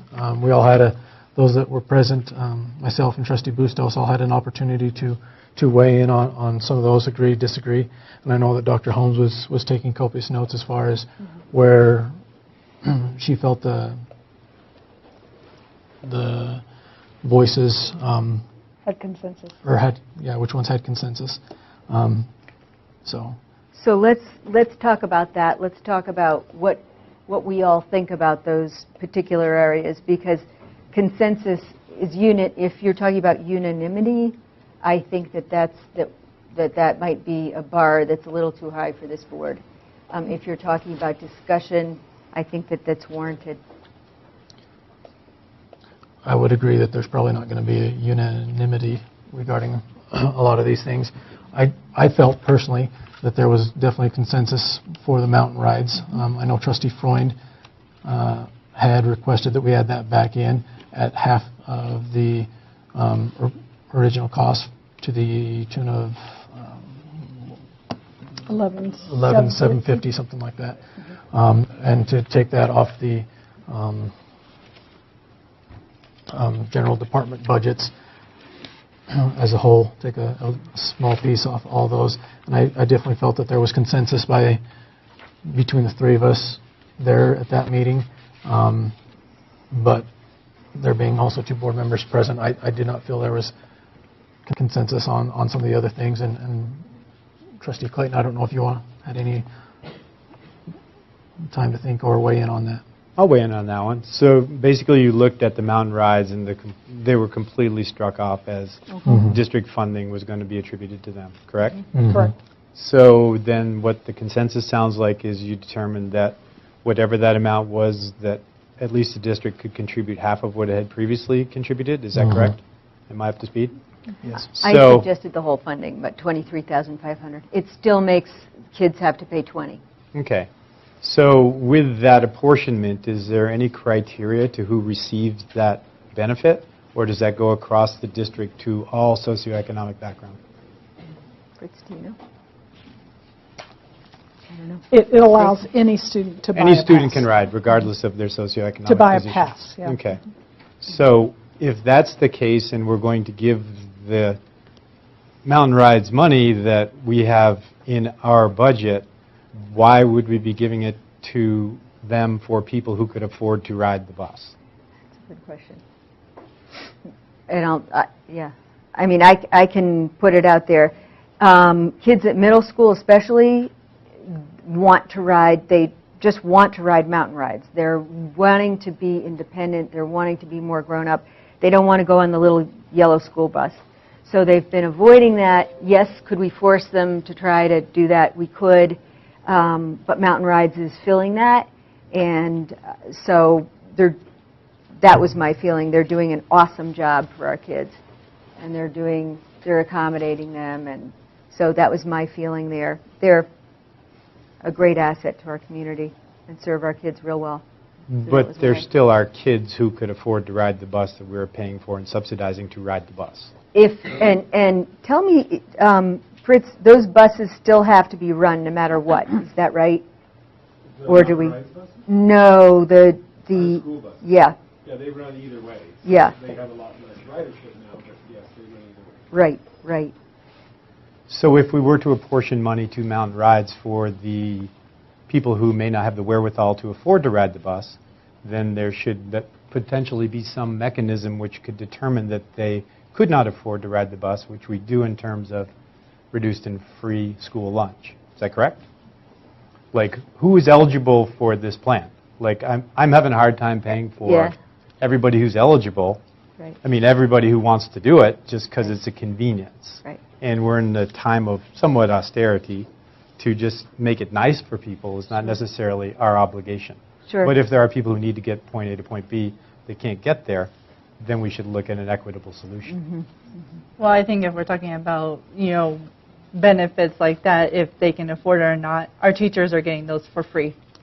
So I think that, nitpicking it for students is unfair, especially when I know that there's households that might not qualify for free or reduced lunches, that still have to pay those but might have other costs associated. And having to pay a full bus fare is not easy. Well, then we could potentially set up some application or scholarship system to ride the bus. I'm saying that I really don't think it's a great idea to just give money to an institution for every person to have the benefit of a luxury when we're paying for a luxury that they could afford. I have a difficulty with that. Well, there's a lot to be said. I mean, there's a lot of people out there. We're and here if, to and if discuss. you're wanting to cut down costs, such as $23,000 that is going to mountain rides, and I think if you didn't have anything to say about our budget, I think you need to have a lot more comment about our budget instead of nitpicking for $23,000. Every $23,000 is going to add up. Okay, and let's talk about other things that are going on. Okay. Okay. So we heard about IB. I mean, that was something that was worked on for almost 10 years, and I think we heard tonight what the benefit was from people who were around. I remember meetings at Hemingway that were packed to the gills, people wanting IB. Mary is shaking her head. She remembers very well.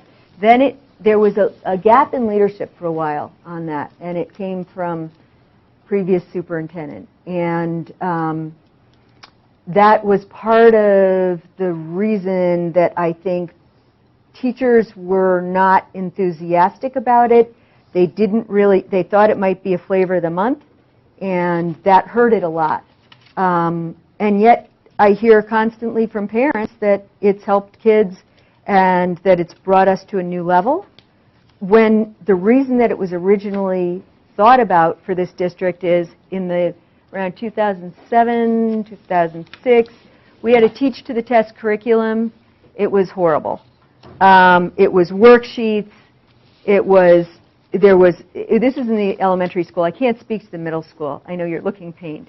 But at the elementary school, we got letters in our PTA mailbox from teachers saying you're turning our kids into robots. Worksheet stuff is just, it's horrible. It's killing the kids' love of learning. So we meaning quite a few PTA parents on our own time, spending almost the entire summer investigating world-class curriculum. We did over 50 hours of interviews of schools that had IB, and we found out that IB was what it was touted to be. It was a gold standard program that brought up critical thinking. The implementation was the critical part. You needed that leadership. We did not have that leadership. So now we're at a critical point in the leadership piece to be able to keep this program. And I remember Bob Blocken, who was a business leader, Education Excellence Idaho, came to our community and said, for the dollars that you spend on IB, it's cheap. It's one of the best ways you can increase the quality of your kids' education and get critical thinking into your classroom. So I see the reason in one way to try to save money and do it on the cheap, and on the other hand, I see that as a slippery slope to going right back to normal, which is no commitment or little commitment. It's a symbolic thing. And I kind of see it slightly different. I think we've gleaned a lot of benefit from the IB program, but yet I think we're at a point now where we can continue on a lot of those roles and a lot of those things that we're doing. I don't think anyone's talking about cutting the language requirements. Things like that are still going to continue. A lot of the similarities are going to continue through the IB program. I just don't think we're paying for a coordinator and for the fees and the dues. And I think it behooves us as a board to be able, and the superintendent administration, to be able to have that discipline to continue those parts that make sense for our district, gleaning and taking out the advantages while trimming as we see fit and as we need to. I think a lot of discussion, I know a lot of effort went in by the whole administrative team on coming up with a budget that, let's face it, cut 1.3, so our expenditures matched our revenues. None of the cuts or none of the reductions are easy. This is probably one of the first times we as a district in a great number of years have had to tackle and discuss a lot of these options. I think a lot of hard work went into this, and yeah, it's easy to stand back and pick out, well, we need this, but we don't need that. It's easy to stand back and second guess. But I'm comfortable and confident with the job that the administrative team and the discussions that took place and the vetting that took place on discussing a lot of those. Just as you mentioned with the communications department, that was one of the things that the community wanted more in-depth discussion on. IB was right alongside of that, and so it's give and take. We don't get everything we want either way when we're talking about reducing. Yeah, after you. Trustee Clayton. To move away from the nitpicking, for example, of the buses, the charge we gave to the district staff was to come up with at least a real close get to where expenses matched revenues, that we were zero state. The expectation actually wasn't even to get there.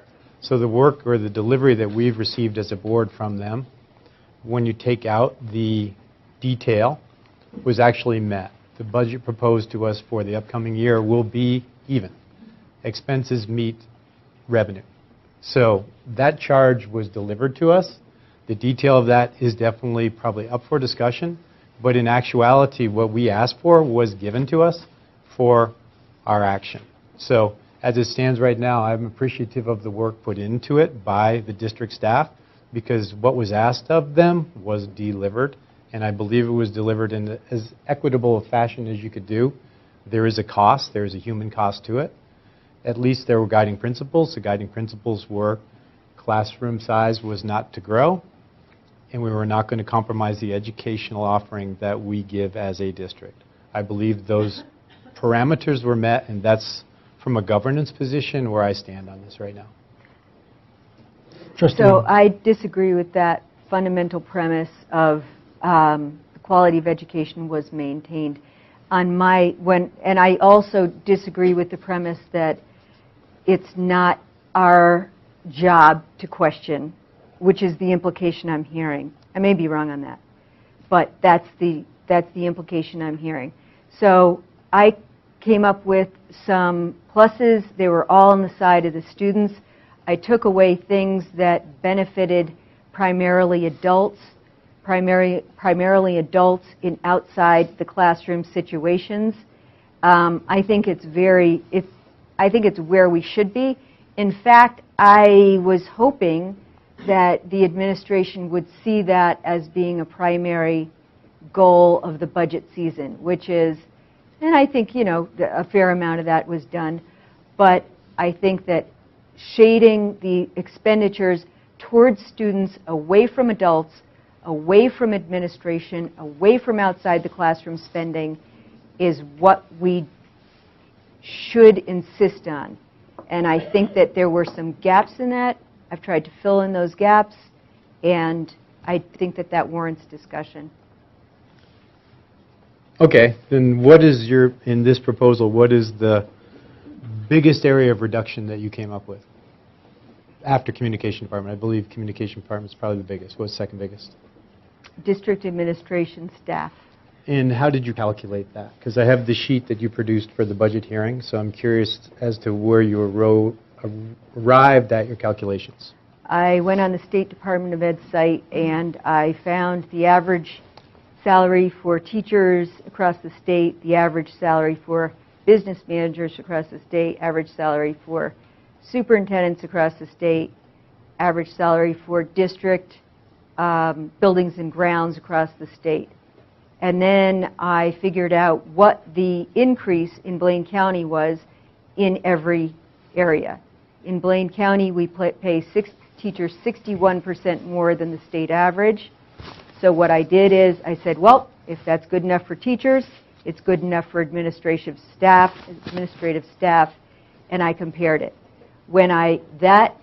Because administrative staff was getting significantly higher percentage than the 61%, I then calculated if they were only getting 61% over the state average, what would that mean in dollar terms, savings for Blaine County School District. I added those numbers up, I got about 90,000. Then I didn't do it for a couple of other positions because I couldn't find an immediate state average, but I have to assume it's right in there. So I guesstimated up to 120. That could be on the low side. I'm not sure. Certainly my amount for the communication department is on the low side. So with your administrative savings, you did superintendent, business manager, building and grounds? Right. And you did that on a percentage differential? Correct. To the state? Because as I looked at your numbers, I actually have the sheet, and I took your numbers and actually did a slightly different calculation. I took the average teacher salary in Idaho and divided it by the average superintendent's salary in Idaho. That percentage comes out to 45%. So the teachers are making 45% of what the superintendent is making in the state of Idaho. in Blaine County, the teacher average salary is $76,684, and the superintendent's salary is $173,880.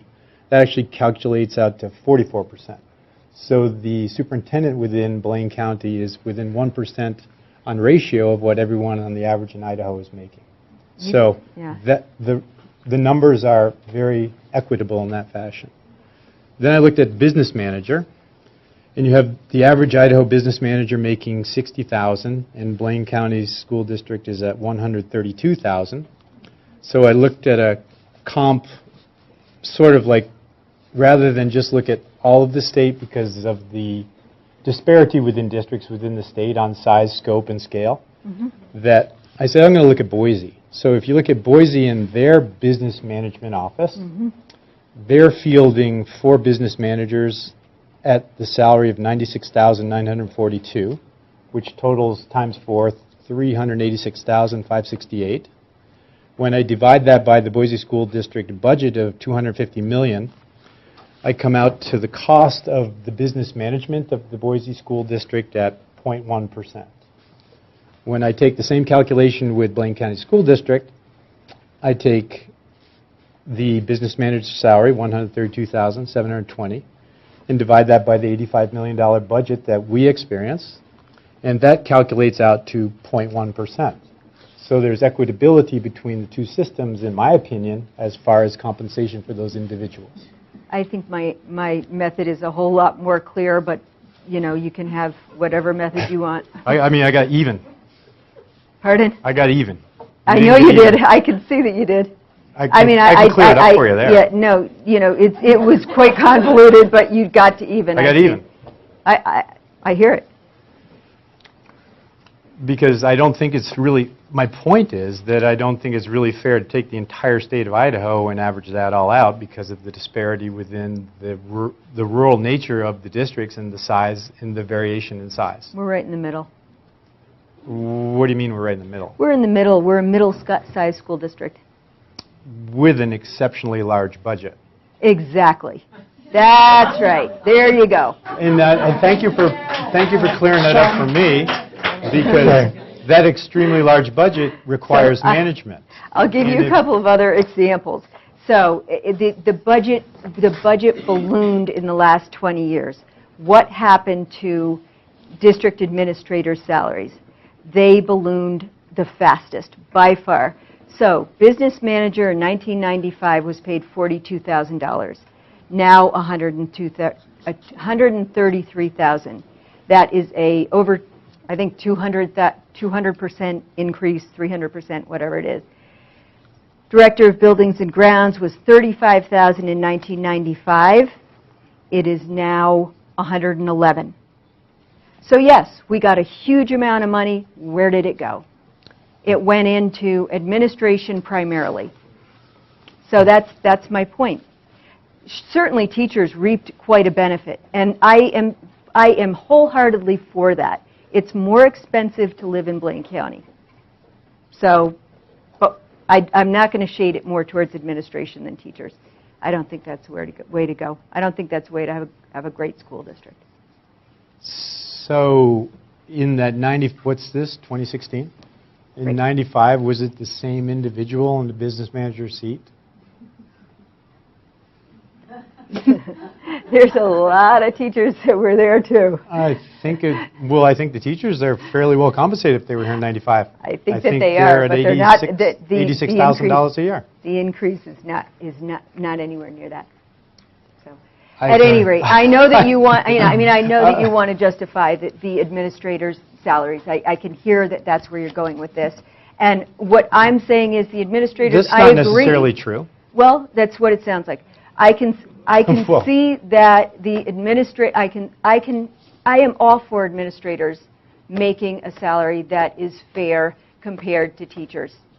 But I am not for administrators making exorbitant salaries that take out of the classroom. That's where I stand. So here's where I'm going with my conversation, because you're hearing something that may not be actually what I'm thinking. So what I'd like to present to you is that the system has been in place. I've been here for a year. You've been here for many more years than I, and you've witnessed this progress go along.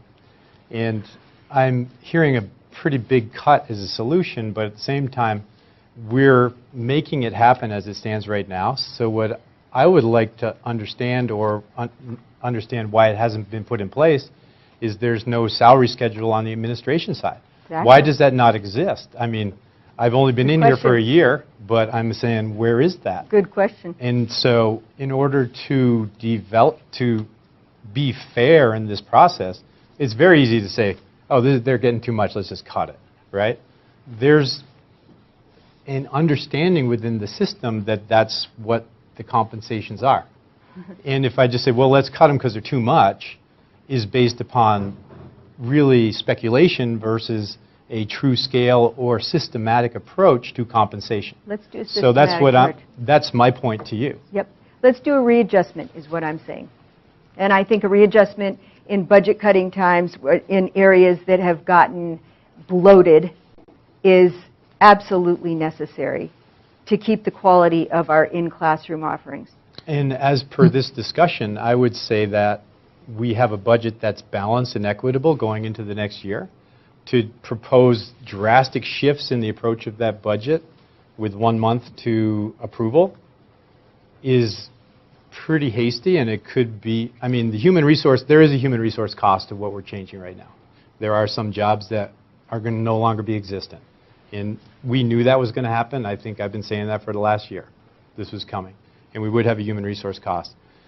Is it a lot of people? No, but every person is special, and we're going to lose some people.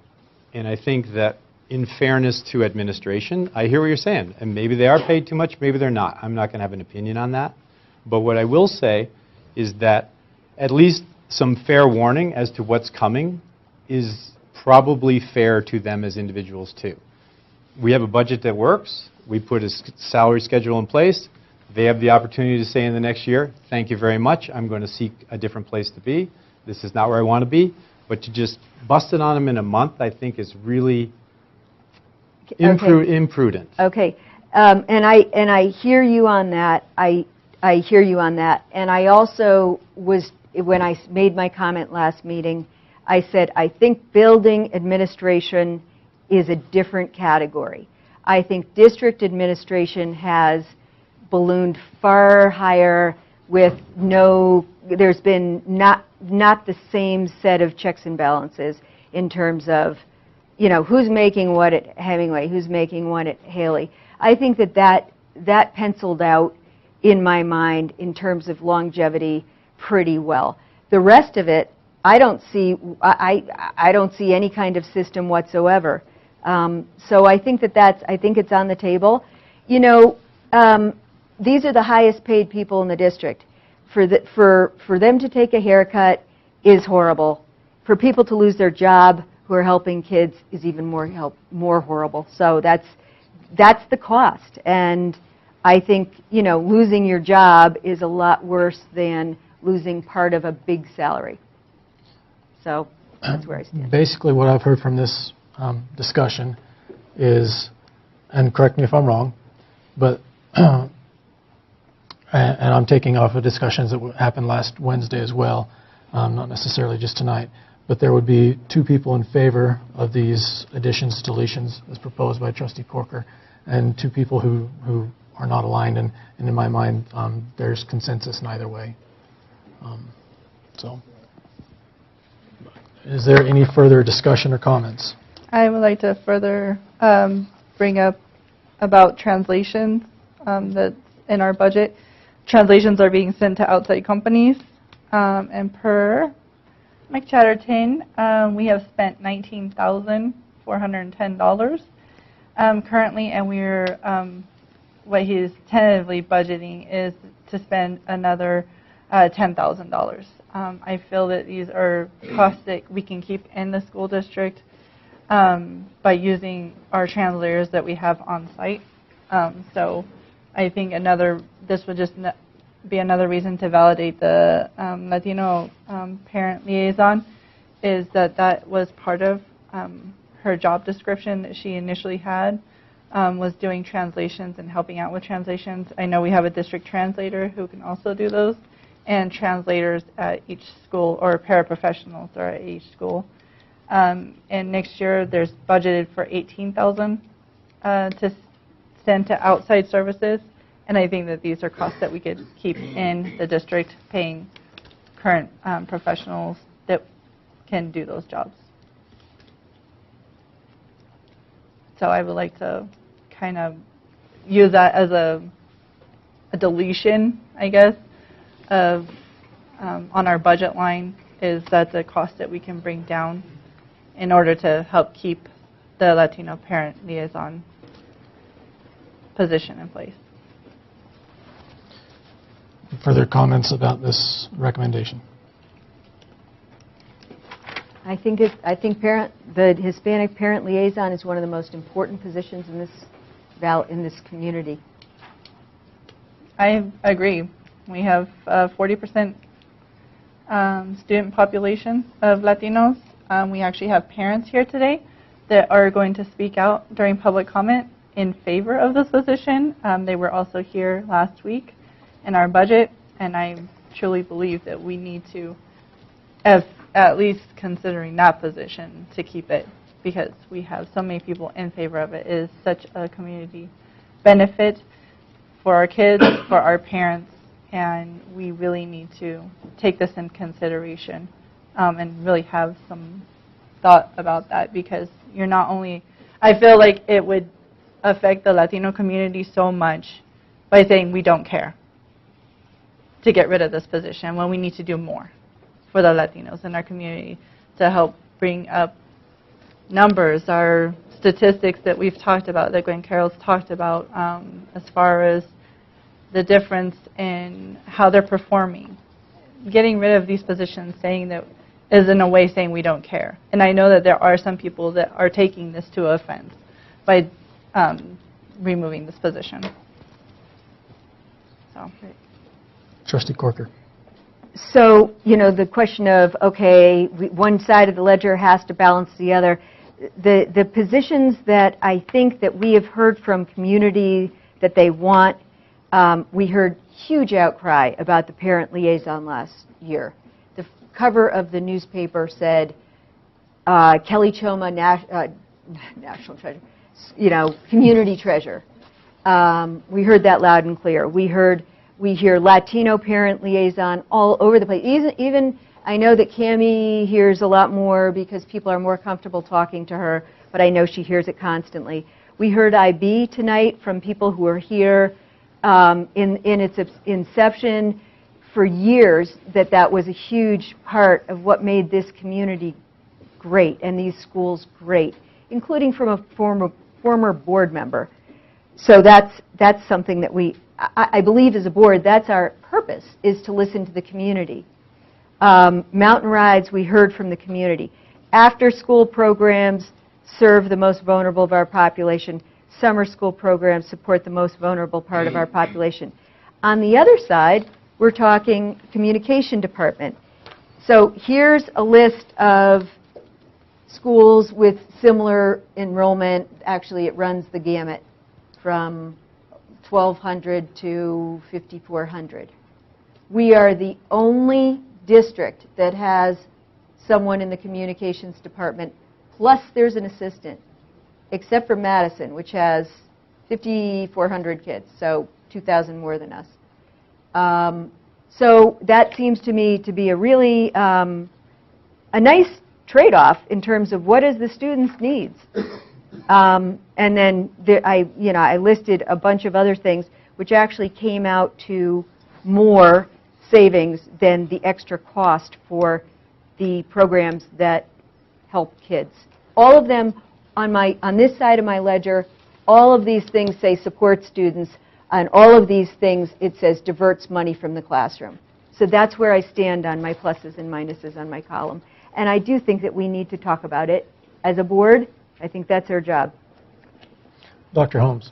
I would just like to go back to the budget memo that we gave you, and because it reiterates, none of these, if I had my way, we wouldn't cut anything. I'm sorry I arrived just in time to the first person that balances the budget in a number of years, but here we are. It's part of the job. When we did the community listening tour last fall, when we asked people where they wanted to have more conversation about areas that they didn't understand, they thought maybe there was something there, those kinds of things, and we did a survey based on that. And that survey is the whole reasoning behind the savings that we are looking for. So I understand that there's people who believe that some of these things that we're cutting are valuable, just as there are people who believe the other way.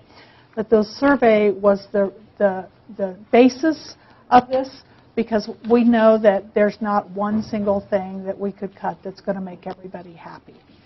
There's just multiple viewpoints. So I just want to reiterate that we tried to use the data that we had for making selections. I mean, if it was my choice, there would have been other things that we did, but it wasn't my choice. We tried to listen to the majority of the conversation.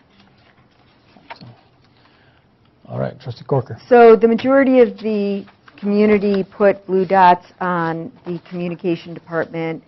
That was looked at by the people who put the dots up, from everybody I've talked to, as not a value proposition. Instead, that was changed to, it will be worthy of further conversation. So that changed the rules of what that survey was about. If you change the rules, you're going to get a different outcome. The outcome that I heard loud and clear from the community was that they did not want the communications department. I've heard that for 5 years, actually. I've heard it from teachers. I've heard it from parents. So, Dr. Holmes. I don't believe that the rules were changed from the beginning of the week to the end of the week, but I could see that some people's perceptions may be changed. The survey asked specific questions about the communications department. The survey asked specific questions about IB, because IB also got a lot of blue dots. And that's the basis that we made the decisions on. We could go back and watch the tapes if we wanted to, because a lot of those meetings were taped. but I need to talk about that as well. Trustee Corker. So the IB, I know, is tough. It was in a very tough implementation time for teachers. The survey had no way of knowing who was answering it. Was it the teachers? Was it the who are in a tough time? Was it the parents who were caring about their kids? There was no delineation about that. And that's very important information, because we answer to, our job is to support the students. The teachers obviously need to be on board with that. As a matter of fact, there was the head of the math department here said that was her entire job, is to support the students. And when a teacher got off track on that, it was her job to help that person in her department get back in line. So it was mission driven, and the mission is to do what's right for the kids first. And so we didn't have any of that information. The survey did ask who was responding. So how many parents? And a lot of them are parents and teachers both. Who did not want IB? No. If you look at the beginning of the survey, it tells who the respondents were. And you have to give them the option of responding to more than one thing, because many of our parents are also our staff. So let's do this. Let's get parent groups together. Have them talk about, has this been a net positive or worthless for their children? Because we never had those discussions. This was done so quickly after so many years, but 10 years of implementation, of blood, sweat, and tears, of talks, of meetings, and all of a sudden, I know parents say we didn't have a voice in this. So I want to hear that voice. I want to hear, maybe they'll say, it's meant nothing. I don't know. I have no idea. But I want to hear it, because from what I've heard from the most involved parents, it has had a positive impact. So I have to take that into account. Okay. Well, I'm going to go ahead and move forward with the agenda now. and move on to item B on the continuing business. Can I ask, where were we left with this, with these? We left at the Suggestions. position where there's no consensus. Okay, can I ask, can we go line by line and say yes or no? Or yay, nay? Yeah, I think that's a good idea. So what's first up there? Parent liaison? Parent liaison. Can I ask, are we actually voting? No, cannot we're just vote. trying to find consensus. We can't vote right now. We can't vote at this portion of the agenda, and I really feel it's relatively This is clear a consent where agenda. people stand. I honestly feel that you and that Trustee Bustos and Trustee Corker have made your points extremely clear on where you feel and what you're thinking, and I believe that Trustee Clayton and I have also done that. So, I feel it redundant and frankly a waste of time to rehash and go line by line on something that we've just spent how long discussing that's relatively clear in my mind. Can I make it clear? Are you both wanting to cut the parent liaison, wanting to cut the Latino parent liaison, wanting to cut IB, wanting to, not Mountain Rides, that's the only one I heard that you want to save, I don't know. Yeah, I'm fine with what the, Wanting to there was a cut- consensus on that. I'm Okay. on board with that. Wanting to cut after-school programs, wanting to cut summer school programs. I am comfortable moving with the budget as presented with the exception of the mountain rides. Okay, so you're wanting to cut all those, and you're wanting to keep the communications department, you're wanting to keep the salaries for district administration as they are? Do I need to repeat myself and make myself any more clear? I want to go down these one by one because it is important. Do you want to keep business operations, the purchase services at $10,000? Do you want to keep the Board of Education program at $30,000? Do you want to keep administration? Do you want to keep all of the organizations that BCSD belongs to? Even if this means that parent liaison and Latino parent liaison goes away, do you want to keep Silverback money not coming into the district? The answer is yes. Trustee Corker, if you do not know where my No, I just wanted to get Things- clarification. I do Clayton. want to mention the summer school piece. The actual summer school piece has not gone away. I believe that the YMCA has picked that up in conjunction with, I think it's Alturas. They're going to be hosting that there, and there's actually a more robust summer school program in place this year through our community partnership with the YMCA than has existed previously. So that's a point of clarity that needs to be made. I've heard that there's enrichment with the Y program. I don't know about the academics. Can you give us a little more It is insight into 5 that, days please? a week, 5 weeks long. The morning is literacy and mathematics. The afternoon is enrichment, and 1 day a week is a field trip to support what they're doing. And we did last year 2 weeks all day long, so it is much more than what we offered before. It's more robust than what was offered last year. For our elementary students. And we're doing it at Alturas. We're allowing them to use our building at Alturas and providing them with a bus so that we reach our most needy students. Thank So you for clearing that up. we will be presented a budget that includes none of this. This is what I'm hearing from you, Sean, that incorporates nothing but the mountain rides. Is that correct? That is the consensus I've heard at the board table, and we operate as a board, not as any one or two individuals. I have not, I see a split. I see a 2-2 split. So what do we do with that? We also have Trustee Freund's recommendations, and she presented the one recommendation of the mountain rides. So I don't know where she stands on the rest of this. So I see a split, and I don't know where to go with that.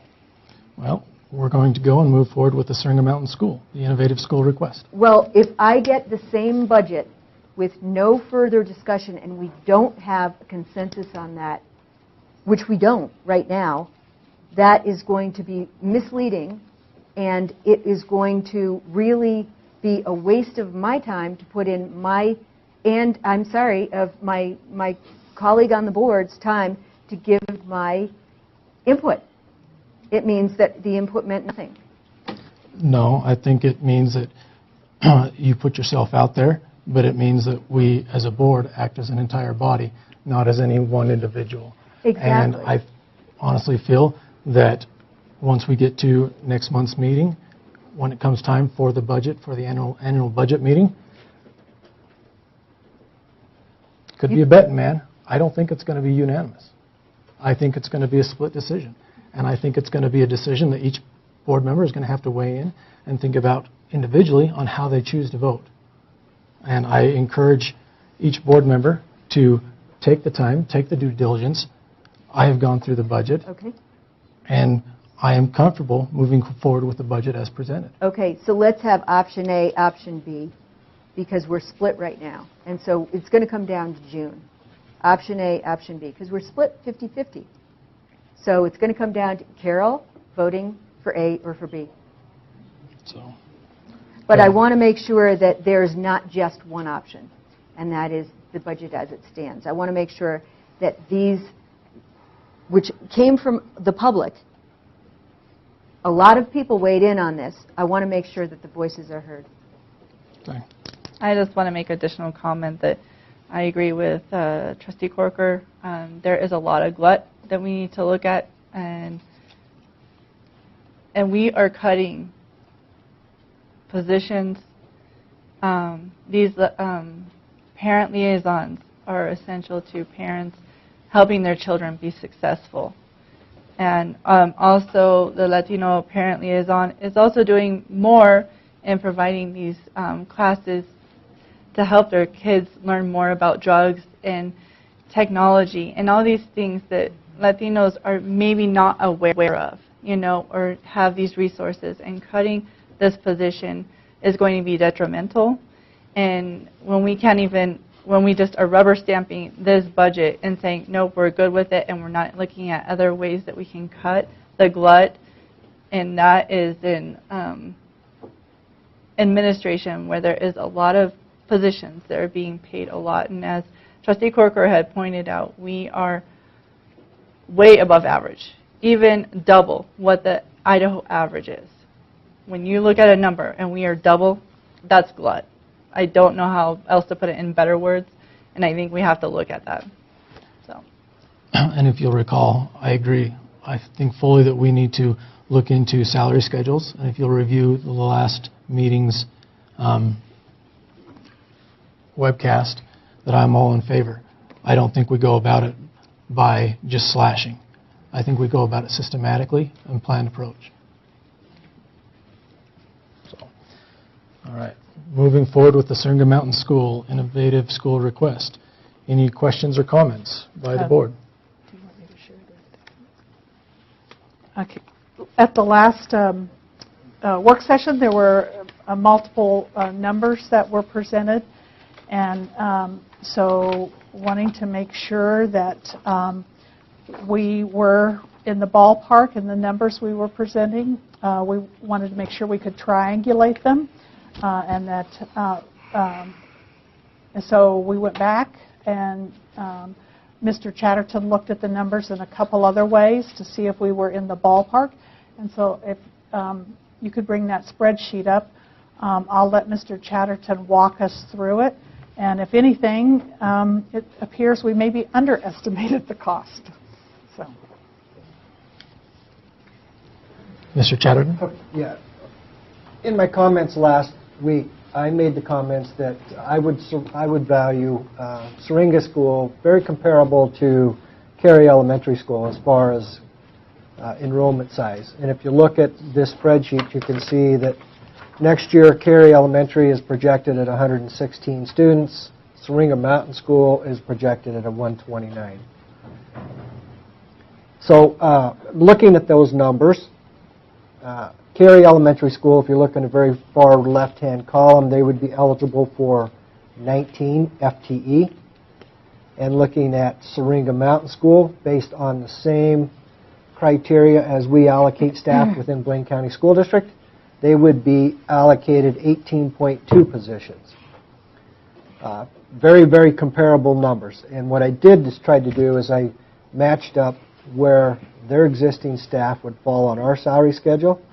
And for those staff members that we said would be eligible for Syringa that they don't have in place right now, like would be reading support, I put it on an average salary of Blaine County School District's employees.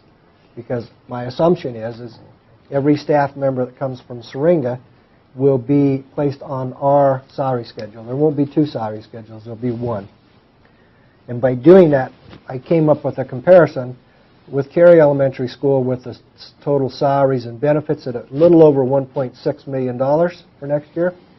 And doing the same calculations for Syringa, I came up with $1,254,000. So you can see right there, I'm about $350,000 less on Syringa than I am at Cary Elementary School.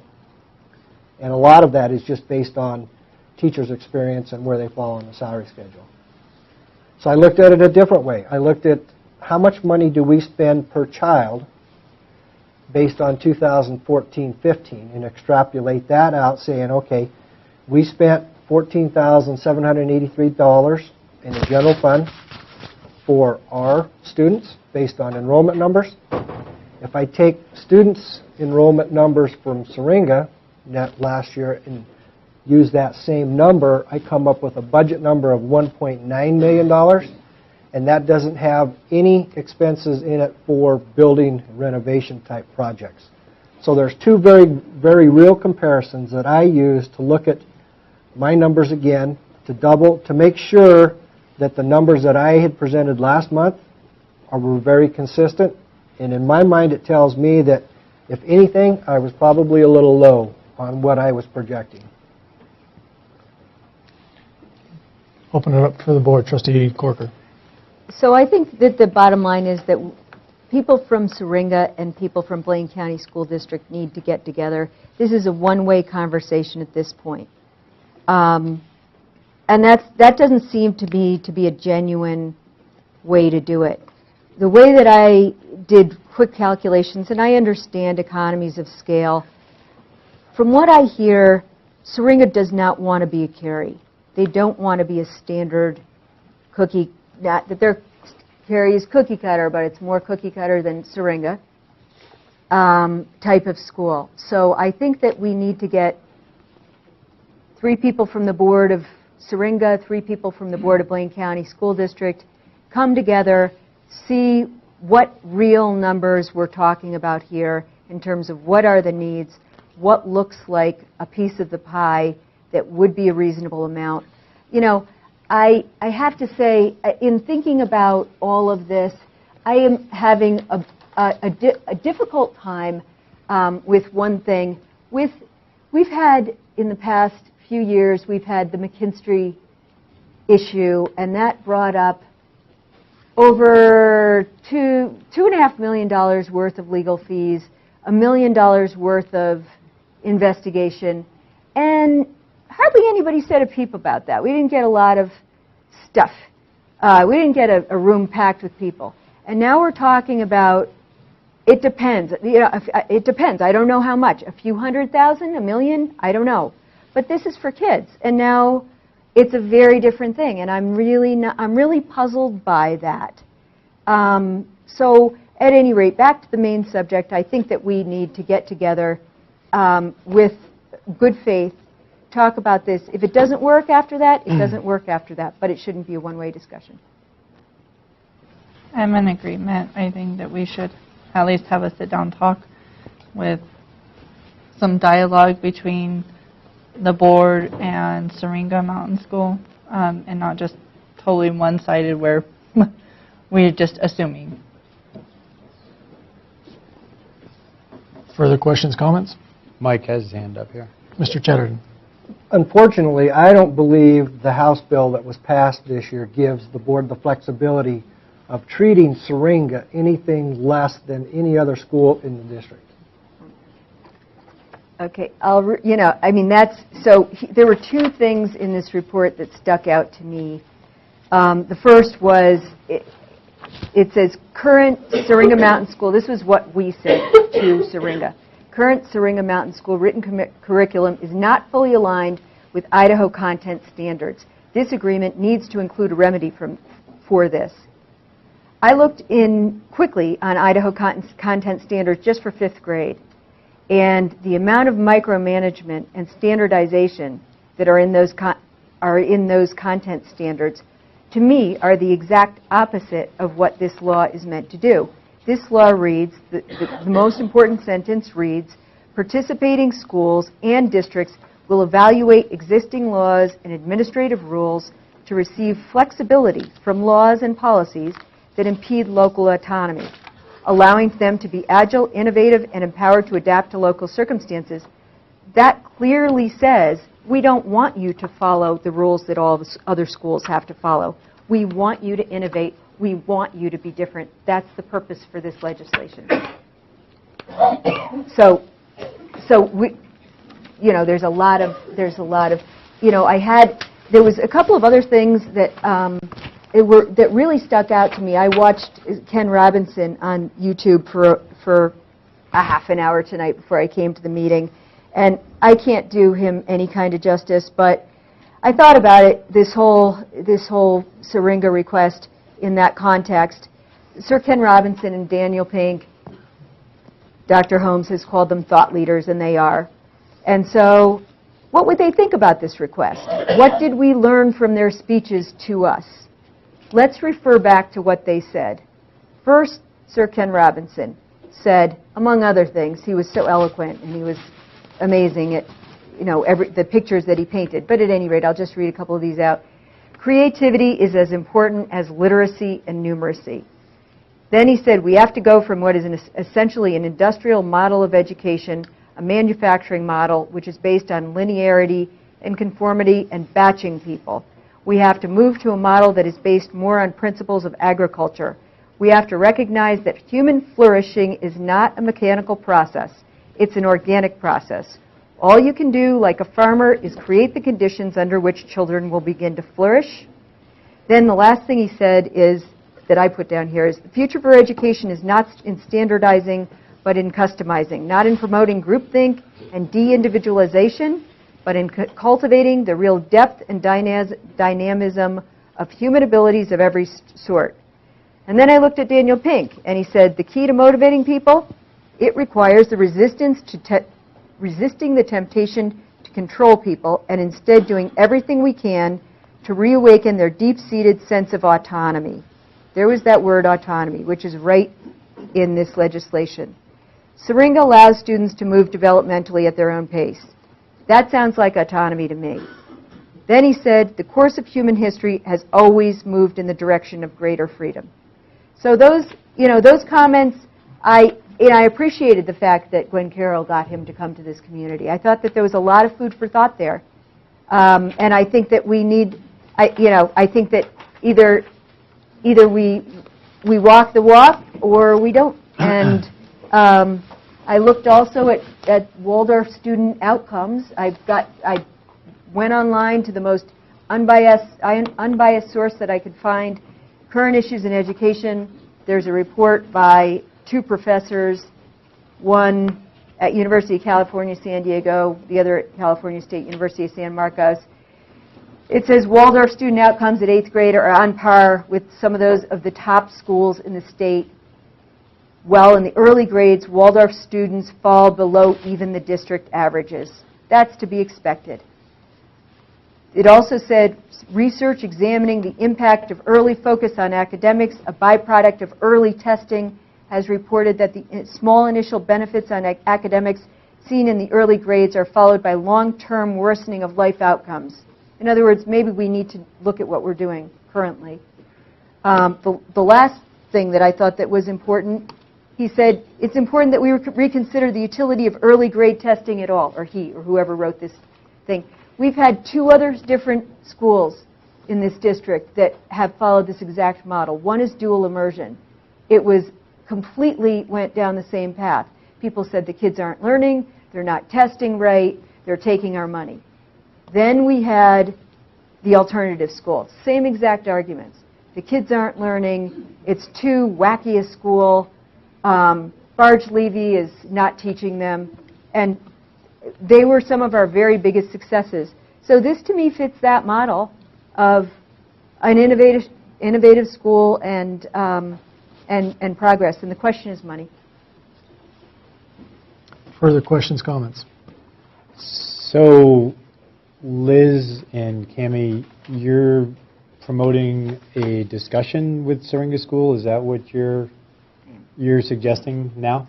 Yes. So, in my short time on this board, we have under continuing business, Syringa, and then we have it as a consent agenda item. That, Not consent. it's under the, it's the last thing in It's consent. under action. It's under action. It's under not- action item, last thing on that. That's the first time I've seen two things in both sides of the discussion, which in my mind means this is like fast track, we better get it done. And now you're saying I didn't ask for this to be on the agenda. Yeah. So I think you did. It was a And discussion, so yeah. why this sudden change of heart from pushing it forward to now pulling back? I'm not understanding that. Yeah, that's a good question. I think that this is rushed. I think that the process is completely rushed. And this report in itself, I think I had 1,000 pages to read before this board meeting, something like that. And so, I think it's rushed. I also think it didn't give fair input to the other side. It was one-sided. I've already said that. So I think that's my recommendation, is that we craft a motion that integrates a discussion with a small group of people from either side who are interested in solutions and are able to get real work done. So for the public record, you thought this should be an action item for this meeting, and now you've changed your heart and feel it shouldn't be acted on at this meeting? I think that a small group of people from Syringa and a small group of people from Blaine County School District need to get together and hash this out. Though at some point there was sentiment this needed to be voted on today. I just stated what I thought. I would make the motion that I just stated to you. Okay. Further discussion? We will go ahead and move forward with new business and on to item A, Blaine County School District draft policies. We have policy 507.1, restraint and seclusion, financial policy purchasing, financial policy procurement under a federal award, financial policy public works construction, financial policy contracted educational services, financial policy service contracts, financial policy allowable costs for federal programs. Are there any questions, comments regarding these? I have a question about policy 507.1, restraint and seclusion. I have some concerns about chemical use. I'm assuming that refers to having to drug a child or a student, and I kind of have some aversion to that and concerns that under what kind of circumstances are we going to be using a chemical restraint, and if it is forcefully, I'm kind of concerned about that, and I think we need to have some discussion about that, because those are, we're talking about, drugging a child. Dr. Holmes. I'm going to look at Ms. Gutnick in case I'm getting this wrong, but this policy, first of all, defines physical restraint, mechanical restraint, and chemical restraint. And then it says prohibited practices. The following are prohibited under all circumstances, including emergency situations, mechanical restraints, and so those are prohibited. The next one is chemical restraints, so those are prohibited. So it's trying to define all of the different possibilities and making it very clear which ones you cannot use. And that's under? Yeah, so right here. For mechanical. Are prohibited, now go down, and then chemical are prohibited. So Gwen Carroll, if I got you right, those first lines are definitions, and then the policy follows with Correct. What is not applicable. Right. And all of those definitions are not applicable. Mm-hmm. Okay, so we would not at any time use mechanical or chemical restraints. Not if you want to keep your job. Okay. Just wanted to be clear on that one. I appreciate the clarification. Anything further? Yeah, because chemicals. Yeah, I have one question for John underneath the restraint policy, incident reporting. bunch of that was redlined out, and it says to visit another place. Where is that other place, or what is the protocol for incident reporting? I would refer that to Ms. Gutnick, but a lot Okay. of the red line stuff that's redlined out is old. Because it basically just states, if you drop down to it, it's way Yeah, down. Here it is, right there. I've got it for you. Yeah. Reporting of incidents of restraint or seclusion is required. Each incident will be reported to the appropriate district personnel and follow procedures as determined by the specific IEP Yeah. and/or the Director of Student Services.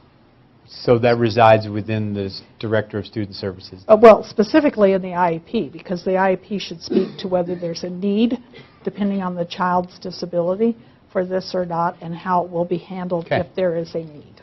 And if there is no IEP, it's then directed to the Director of Student Services. Right. Okay. And Did we get that right, Debbie? Well, actually, it'll all come to me. Either way. Either way, but the one thing that I do want to stress is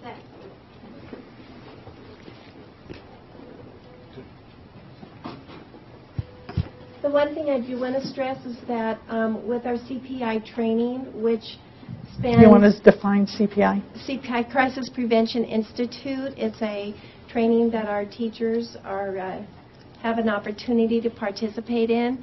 We always want to have a meeting if there is any restraint with any student. We want to make sure that we go over the procedures, that we check out what happened, that everybody is on the same page. So there's a lot of collective wisdom that will be gained from that, and making sure that we're following our policies. Okay. Okay. Any other questions on that one? Thank you.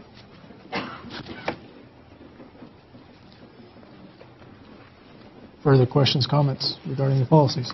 I had another question about purchasing for the draft financial policy of purchasing. And there was... There's multiple purchasing. For Purchasing. purchasing.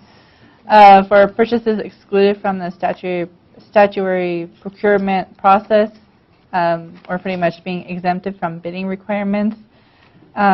I have an issue with procurement of insurance. I think that's something that probably should be quoted or bid out each year, and not just,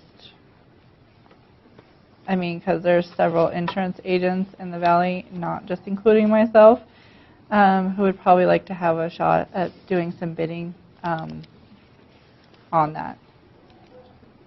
Mr. Chatterton. I think the last time we bid insurance policies was about 4 years ago, and we did save a substantial amount of money. I think at that point in time we were spending about $280,000 in all of our liability and building and property insurance, and we reduced that down to about $175,000 just by bidding that. And we did have all of the local insurance companies have a chance on bidding that, and none of them were competitive. So it's through a company out of Boise right now.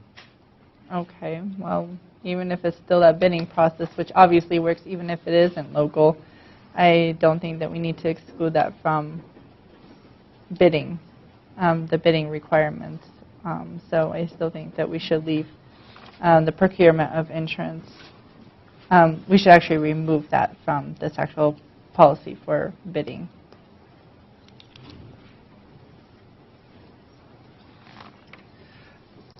Further questions or comments? I think the policy just addresses that, for the most part, just like when we hire architects or engineers, it's not, those are excluded areas of state statute that says you don't have to necessarily bid those. It doesn't say you don't have to or you shouldn't do it. It just says you don't have to. If we want to bid insurance policies every year, then there would be nothing that would prohibit us from doing that. Well, I think that, maybe just having that stricken out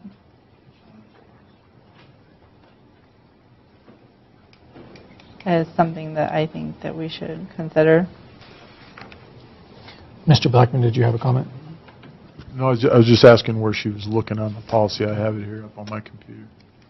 It's purchasing, and then you see purchases excluded from the statutory procurement process under Idaho Code Title 67, Section 2803, and it is item 7.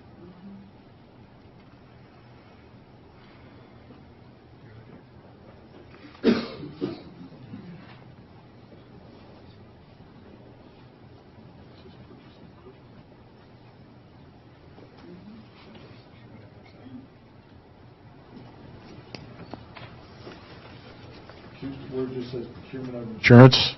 Yes.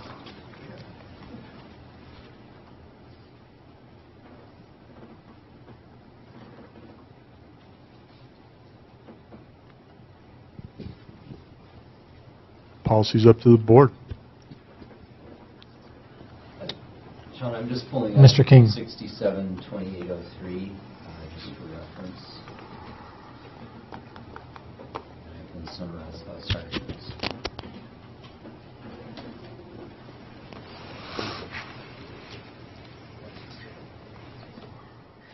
Yeah, the state law, sorry, it's very fine print here. The state law says that you're not required to bid these categories, and one of those is procurement of insurance. So this is just congruent with state law. Certainly the board can decide to go through a bidding process for anything and raise the level that the state law sets forth. But the state law does exempt that: insurance, interest in real property, professional services, things of that nature.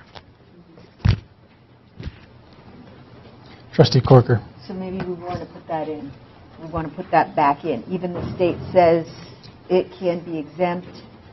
You want to put that back in terms of going out to bid every year? Yeah. My initial gut instinct is just to stick with the state code, and then by best practice, we use that practice as going out for bid on a regular basis, but leaving it in the policy as dictated under Idaho code would be my preference personally. And using best practice. As suggested under Idaho code, right? It's not dictated, is it? Is it? Okay. Idaho code dictates that you do not have to go out to. Okay. The code says that certain categories are exempted from the bidding process. Professionals, architects, engineers, things like that. Procurement of an interest in real property, procurement of insurance. It's not required to go through a bidding process. You can go through a bidding process, but you're not required to.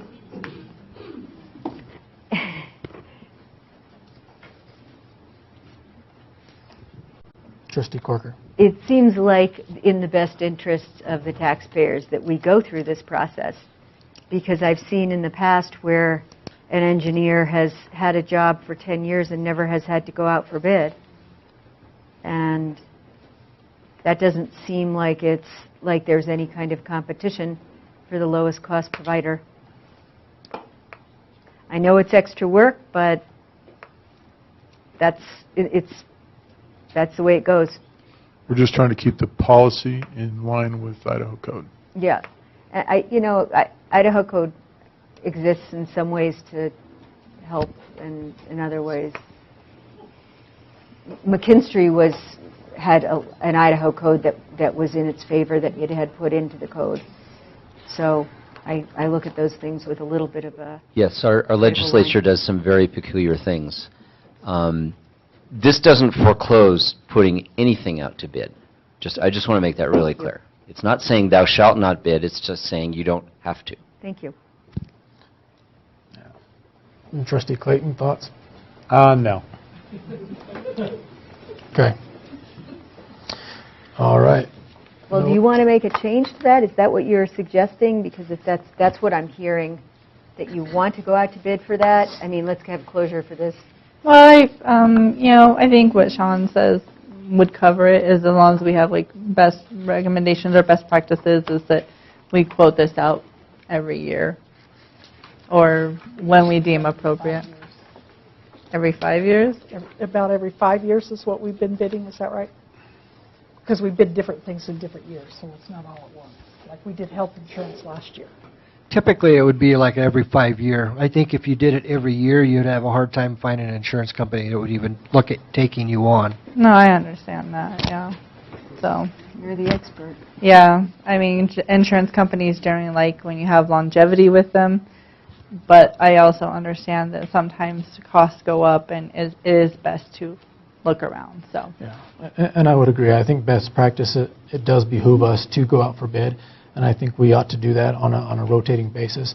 I just don't think we need to keep, I would prefer to keep our policy more in line with the Idaho code, and then just use our best practice as to go out to bid. Is my thoughts. Okay. So, all right. Moving forward, we have engineering, design, technology, instructional tool and material adoption 2016 through 2022. Miss Angie Martinez. And company. See, I knew there was a reason Kevin stayed around.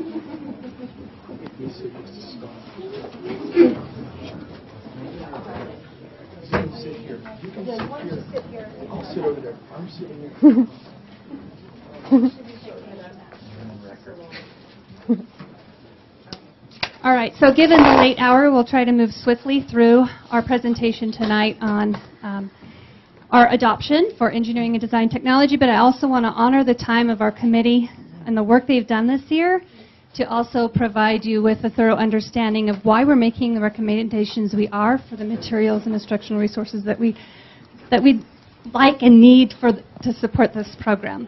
So, representing the committee tonight are these amazing engineering and tech design teachers. Just swiftly, a conversation about how we engage in the process of the adoption. So we always want to start with why. Why are we even teaching this subject? What do we believe? What do we value about it? So when an adoption cycle comes around, it's an opportunity for us to have those rich conversations. Also affirming that the state does have an expectation that we have an integrative STEM program in our schools and in our part of our curricula, and these programs provide that. We also want to make sure that whatever we do aligns with the standards, so we do a standards review, and if there are any changes with standards in the state or any new standards out there that might be more rigorous than the state's to align our curriculum and instruction against. Also, there's a new legislation that's coming out to adopt by the legislature computer science standards, and so we had a discussion about the role of those new standards coming into the curriculum and how some of those will be embedded, and we're already teaching even though they're not adopted by the legislature yet at the state. We also then look critically at our curriculum, make sure that the instruction and the lessons that they're designing are all in keeping with what outcomes we want to have for students. And then we look at the instructional materials that are needed to support those outcomes. So we're going to spend the rest of our little presentation walking you through that process and providing you with some good information that you might not know or you might know about engineering and design technology. So with that, we have 2 microphones so we can go back and forth. And Scott. So engineering and design technology, engineering, the definition that we use is anything made by people to solve problems. So engineering design technology would be engineering looking at pretty much everything made by people. The design is the design of it, and then engineering is how it's done. And it's mainly done through collaboration, and that's one of the biggest things in our classes as we teach kids how to work together, how to do designing, how to be engineers, and what makes good technology, why is technology important. We thought it might be important for you to hear a little bit about the history. And as we looked back at how this whole program developed, we found that the history basically reflects the essence of the program and that of a continual evolution to meet the demands of a changing world. And 40 years ago, the high school had what was the vocational classes that were known as SHOP. And during the 1980s, parents came to the district and said, we really want some more hands-on technological stuff, applied science kinds of things going on, especially for elementary students. So the district responded by saying, fine, we'll provide you with a teacher and a space. And all the materials, however, were provided by the parent-teacher organizations. And Hemingway was the first one online, and then Haley and Bellevue came in with STAR, which was the Science and Technology Activity Room. And just as a little aside, Bill Kwan in Bellevue had an office that was in a remodeled bathroom. His classroom was a cart that he went from classroom to classroom, and his annual budget was about $250. So we found that as things got more technical, to keep up with that technical world, the costs kept rising, so the district took over some more of the funding. In 2005, we adopted some international technology standards that link the elementary and the middle school and the high school programs. And Woodside, which is now Alturas, What's really funny is I completely forgot about Alturas when I was doing this presentation. My husband pointed out to me. Anyway, we came on in 2006, and then just this year we added tech classes in Cary. So at this point, Blaine County School District now has an international standard-based engineering and design technology program in every elementary school, as well as Wood River Middle School and Wood River and Cary High Schools. Okay, this is our belief statement, our mission statement, and of course, a well-written mission statement stands on its own merit, and I believe this is very strong. It's been said that your mission statement is the soul of your program, and it's the soul of your program put to words, and I believe that's it. If you look at some of that, look at the first paragraph, empowers. In education, we hang on to buzzwords like empowered, inspired, and engaged, but not in that order, I don't think. And engineering tech is where I think those words were coined, because that's what we do. And you can see that anytime you walk into one of the classes. And if you look at some of these students when you do walk in, engaged students are empowered students. And a base teacher asked, how did our boy do? And the response was, which one was he? Because they're all engaged. And that's what we want to see in all the classes.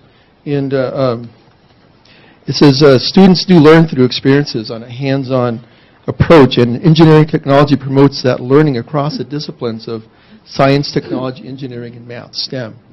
And the students learn how things work and how it's relevant to their lives in the 21st century. And like I said, you see that every day in our classes. Can you identify yourselves? I know many of you, but and what school you're at? I'm Vic Morales. I'm over at Haley Elementary. Wade Peralta? Vic. Vic Peralta. Okay, yeah. Thank you. At Haley Elementary. Thank you. Scott Slonim at Hemingway Elementary. Kevin Lupton at Wood River High School. Jeremy Silvis, Wood River Middle School. Angela Barbary at Wood River Middle School. Krista Jones at Bellevue Elementary and Cary Elementary. Marianne Ward at Alturas. Thank you. So we use the STEM curricular approach or science technology. Oh, I'm sorry. We use the STEM curricular approach or science, technology, engineering, and math. And while we don't specifically teach science and math, we certainly use it to reinforce the teaching of technology and engineering. STEM was actually approved by the ITEEA back in 1994. We have been using the ITEEA standards since then. ITEEA is the International Technology Education and Engineering Association. The state of Idaho just started the Idaho STEM Action Center last year, And we don't wait for the state to create an emphasis. We follow ITEA standards, and they actually came up with STEM back in '94. So. Excuse me. And the standards that we're working on started back with the Technology for All Americans. It was a big research nationwide project to find out how we could get STEM into all classrooms throughout K-12.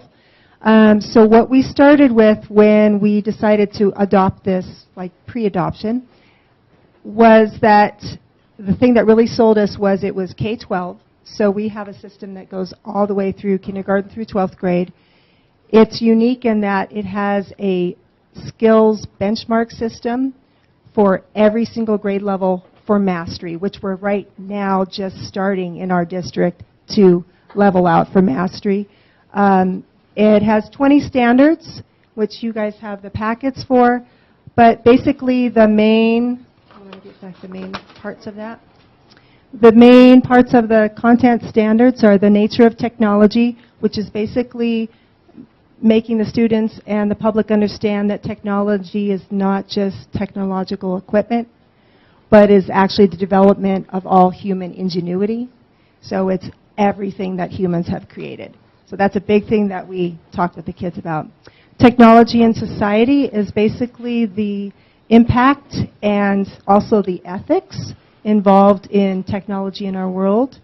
Design is using the engineering design process loop that Scott was talking about. It's very similar to the scientific methods, except for it's more fluid. So you can start at any point and continue around, and it's meant to develop creativity and problem solving throughout everything that they do. Abilities for a technological world is basically taking all the skills they've learned and apply it to new problems, new systems, being able to evaluate problems and systems, and collaborate solutions.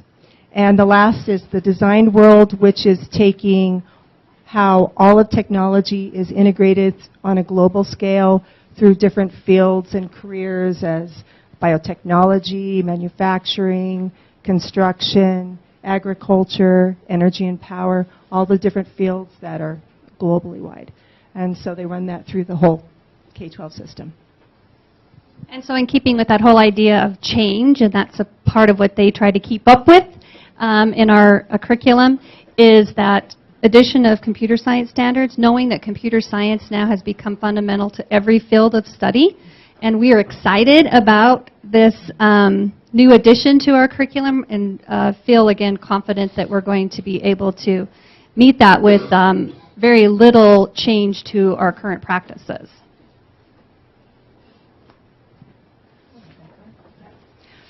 Just be really brief, we all collaborated together many, many times as a K-12 team and also just as the elementary team and just the middle school and high school upper levels to make sure that we were basing our needs on the actual standards. So everything that we are requesting for our materials, though they're very different than asking for textbooks, they are all strictly driven by the standards from our curriculum. Speaking of curriculum, just to remind you that we do have maps, and they were even mentioned today a little bit in the discussion. Maps are like an overview or a framework for what will be learned by students in a given amount of time. And so, for example, here's our secondary curriculum maps that, just an example, just to remind you of what they look like. Here's one for Engineering and Design 8. This first unit's on renewable energy. It's all inquiry-based and performance with performance outcomes and aligned to standards, including the English language arts standards as a technical subject. Then we also have what Krista mentioned, is that a matrix to show that alignment of when students are to be mastering at each level the different standards from the ITEA. And then our part of the work this year that happened with elementary is they sat together and came up with an overview of the different units based in the standards-based concepts and the different projects that they offer students and how it's all grounded in the 21st century skills. So that's a nice reference tool for families if they want to know what's happening in those classes and the different kinds of projects that can go on in those classes.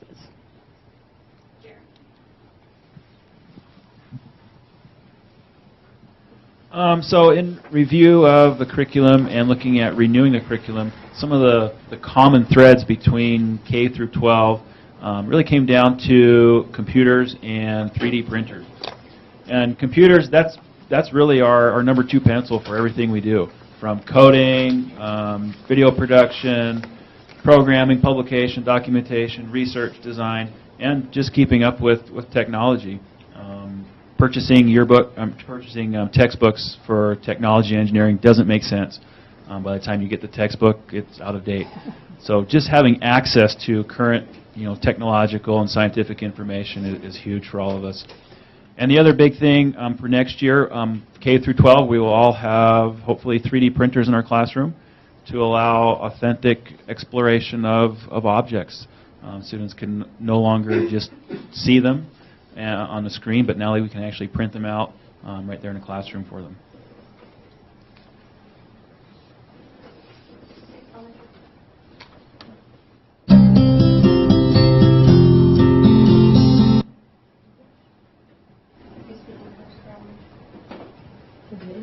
One of the things that we're looking at are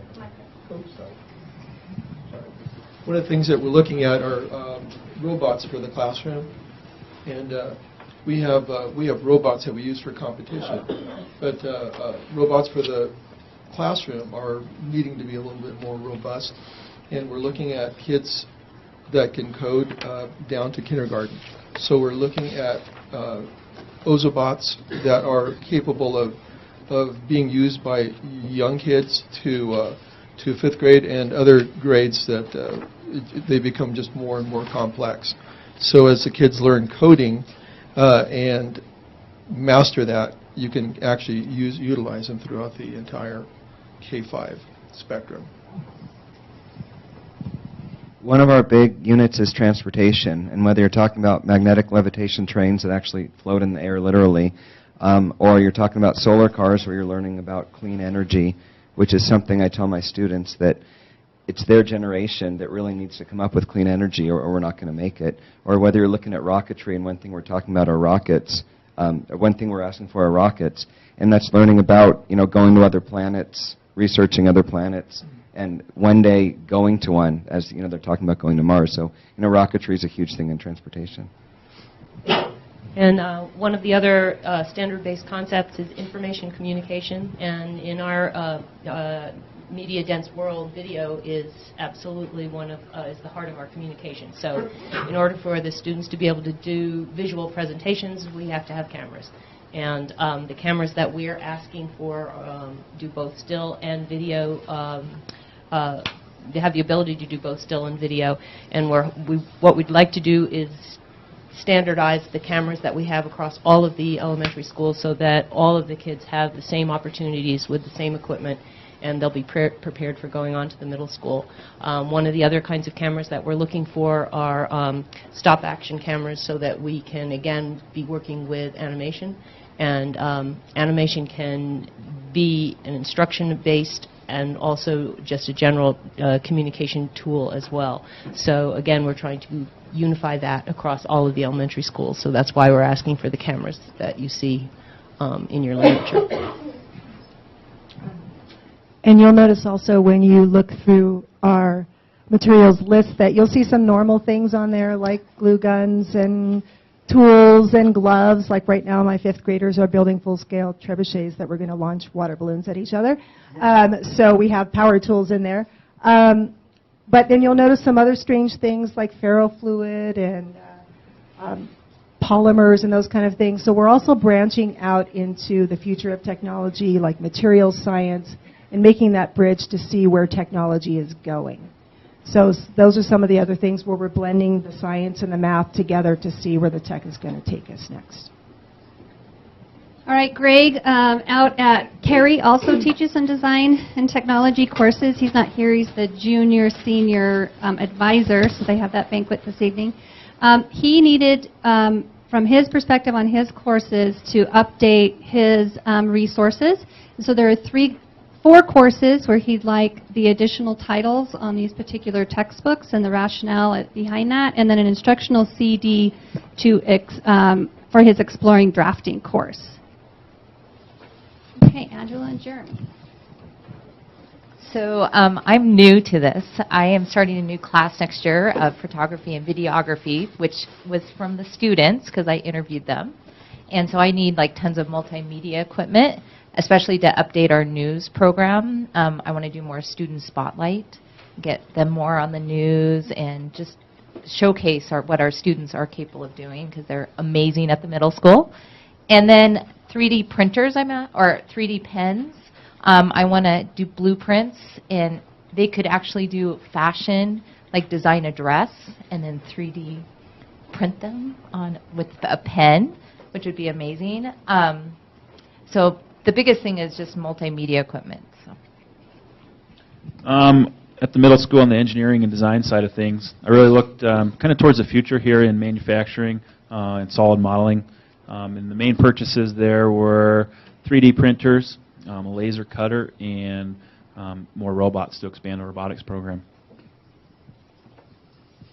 Okay, at the high school, I've actually had a 3D printer in my lab. This is the 3rd year for it. And the first year I got it, I thought, yeah, I need to start using this, but I wasn't quite sure how, and now it's indispensable. So I cannot allow for that 3D printer to be down for very long. And I'm also in the process of creating a maker lab. That's a lab where students have access to tools and technology that they otherwise would not have access to. So to add to a CNC engraving machine that I built this year will be a SLA 3D printer and a laser cutter. And of course the robotic supplies will, I need a couple of joysticks and Cortexes to go along with the robots that the students create and build. And hopefully they'll be in use at the state and world championships next year. I like that attitude, Kevin. All right, so the budget. We are going to be requesting around $12,500 to come out of our plant facilities levy for the technology tools. And just a reminder that all computer equipment that we purchase in the district comes from that levy. That's what it was designed for. And so as you can see by the demonstration by the BC bots and then some commentary this evening in the presentation, that these really are tools that are necessitated as part of the curriculum for engineering, design, technology. And then the breakdown you can see by school averages around $5,000 per teacher per program, getting to a final just under $50,000 for the total with shipping. And yes, Rob, you asked me at the last adoption last year, do we have this in our budget? And yes, we do. Okay. Beat me to that question. Yeah.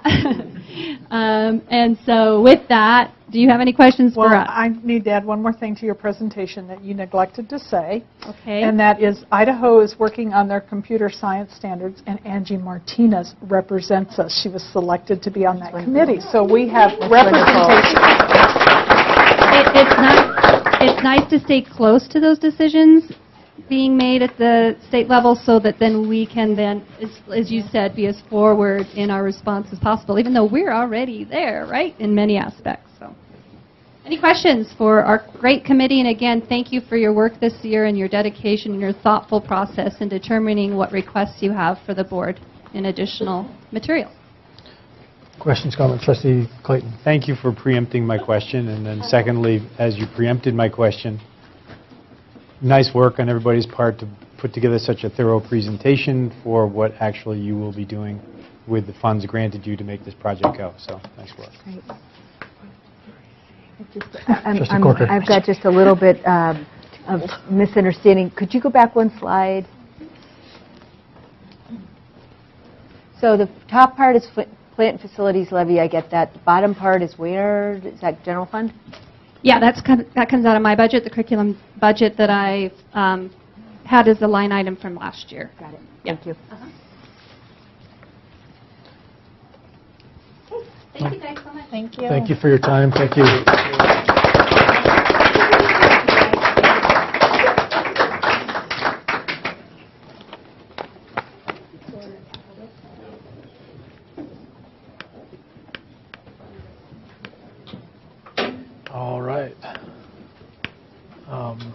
This time, we've reached our second public comment portion of the meeting. And the first one I have is Miss Laura Stone. And she is representing a 10-plus group of concerned community members verified.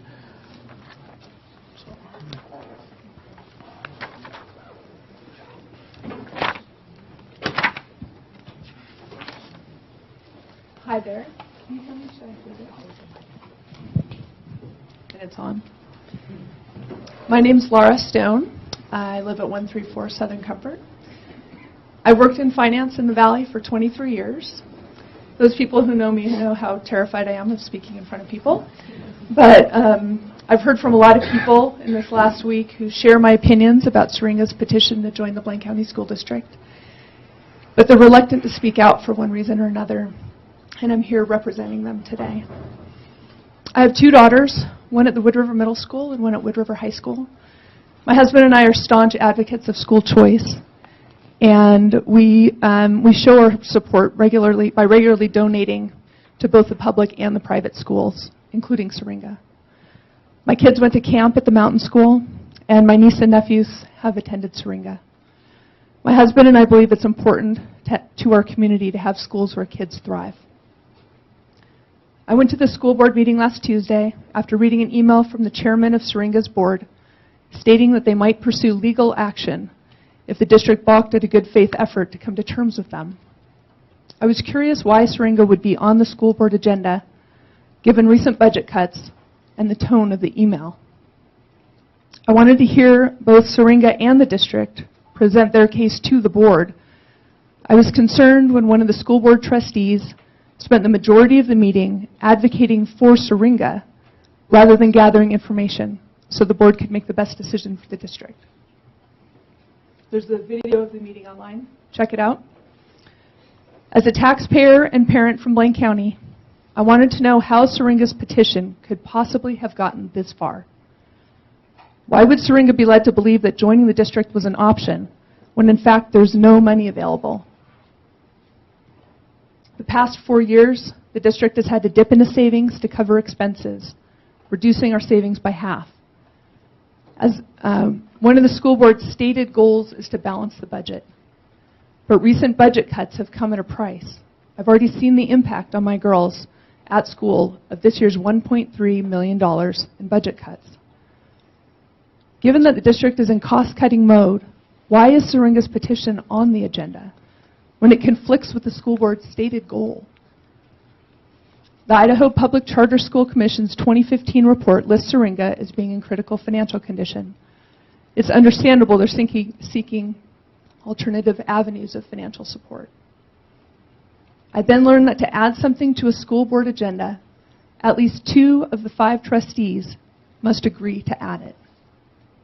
How is it possible?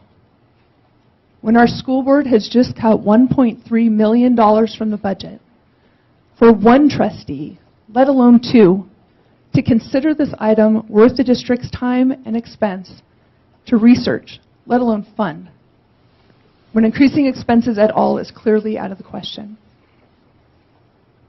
New state legislation gives districts the option to add innovation schools, and understandably, Syringa is pursuing this avenue for financial funding. And because the Act requires that the district fund the innovation school, consistent with the other schools in the district can calculate what adding Syringa will cost. It's clear. It's laid out in the law.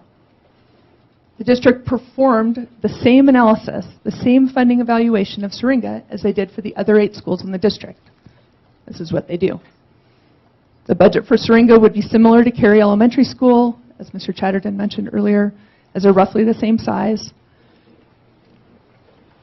Expenditures at Cary amount to just under $15,000 a student a year, multiplied by 127 students at Syringa, comes to nearly $2 million a year. After state funding, the cost of the district would be at least $1.3 million per year. $1.3 million per year to add a program for 127 students at a time when millions of dollars are being cut for the 3,400 students across the district. In addition, as he said, the district would have to spend another $800,000 to bring Syringa's leased building and other equipment and playground up to code. This is a total of $2.1 million during the next school year. Where would this money come from? This whole meeting, we've watched people talking about money that's been cut already. Departments across the board have already seen a 10% cut. In the past week, I've gained a much better understanding of all that the school district board of trustees is responsible for. I'm amazed. The district is required to meet minimum safety standards, federal testing standards, follow anti-discrimination laws, comply with teachers' union contracts, support non-native English speakers, address GATE students and learning disability needs, provide transportation, and expose students to sports, music, and the arts, and of course, educate them on top of all that. I'm really grateful to the trustees that work so hard and so professionally and take their responsibilities as trustees of our children's education, our public schools, and our taxpayer dollars so seriously. Supporting Syringa's petition at this time is not possible given the current budget situation. And it is in direct conflict with the board's responsibilities to act in the best interest of the existing public schools. Our community needs to have confidence that the board will make a rational decision in this matter, in line with the district's goal to balance their budget. I want all of my friends at Syringa to know how sorry I am to be here arguing against funding their school. It is unfortunate that you were led to believe that this was a viable option. It should never have gotten this far, given the district's current financial situation. But now everyone knows where I stand, by now, on spending an additional $2.1 million when we've just cut $1.3 million across the district. I'm not alone. I've had a flood of emails, calls, and conversations this week from like-minded members of this community. People who understand that Syringa is struggling financially, but no Blaine County School District is not the solution. For these reasons, I urge the trustees to look at the realities of the district's current fiscal situation and vote against Syringa's petition to join the district. Put this issue to rest so that our district can focus on the work of managing our public schools. Thank you for your time. Thank you for your comment.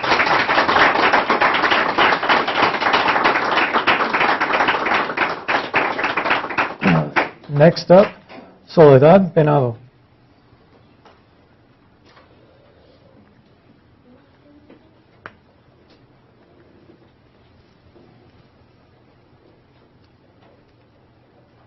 Buenas noches.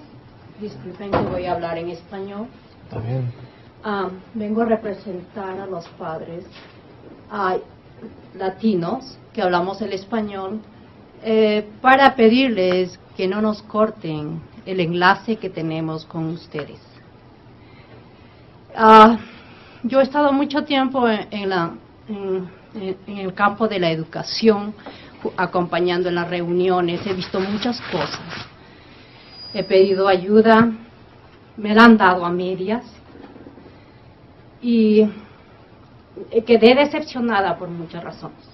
No quería saber más nada del distrito. Gloria regresó, comenzó a llamar, insistir y nuevamente regresé otra vez.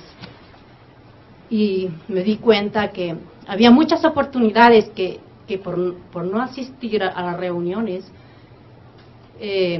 perdía muchas oportunidades que mis hijos tenían en las escuelas, las oportunidades de colegios, las oportunidades que habían realmente maestros que querían enseñar a nuestros hijos, sin importar el color ni la raza, nada, pero querían dar a los estudiantes. Y por eso pido a ustedes que no la quiten, porque sería cortar ese lazo que hay entre ustedes. Y no simplemente eso, es el beneficio para todos los estudiantes, no simplemente latinos, sino es para todos, porque así de esa forma nos relacionaríamos más y estaríamos unidos más todos. Por favor, ya no nos cierren más, no nos ignoren. Otra cosa que yo observé, como digo, yo asisto a las reuniones y vi cuando hicieron las cositas para marcar, para seleccionar, supuestamente qué áreas no querían ustedes que tenían que eliminarse. Yo vi como un juego. Todo no era serio. Unos ponían, otros lo quitaban. No sé si ustedes lo observaron. Y eran personas, no, si se trabajaban dentro del área de la escuela, no lo sé. Todos quieren conservar su trabajo, es cierto, todos, hasta nosotros mismos, pero damos lo mejor de nosotros. Demostramos nuestro trabajo como padres en cualquier sitio. Y así nosotros queremos que las personas que están enseñando a nuestros hijos demuestren la educación, el método de enseñanza, la productividad de conocimientos que dan a nuestros hijos. Les pido a ustedes, que ustedes son los representantes de toda la población estudiantil, vayan a las escuelas. Sepan lo que está sucediendo ahí. No simplemente que reciban un solo papelito y digan, mira, este es un reporte hermoso. No, pero la realidad es otra. Gracias. Okay, gracias por su comentario. Gracias.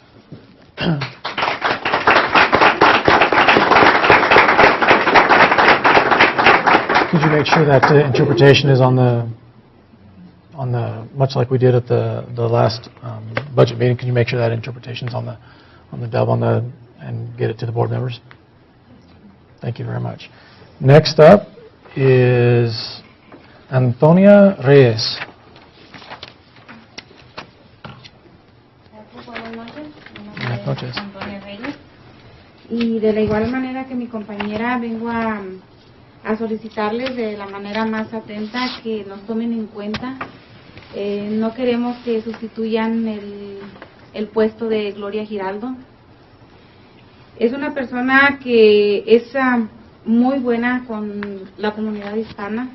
Nos ha ayudado con los talleres acerca de computación, clases de computación, clases de inglés. Y sobre todo el que más me ha gustado es acerca de las charlas que tenemos sobre drogadicción y alcoholismo.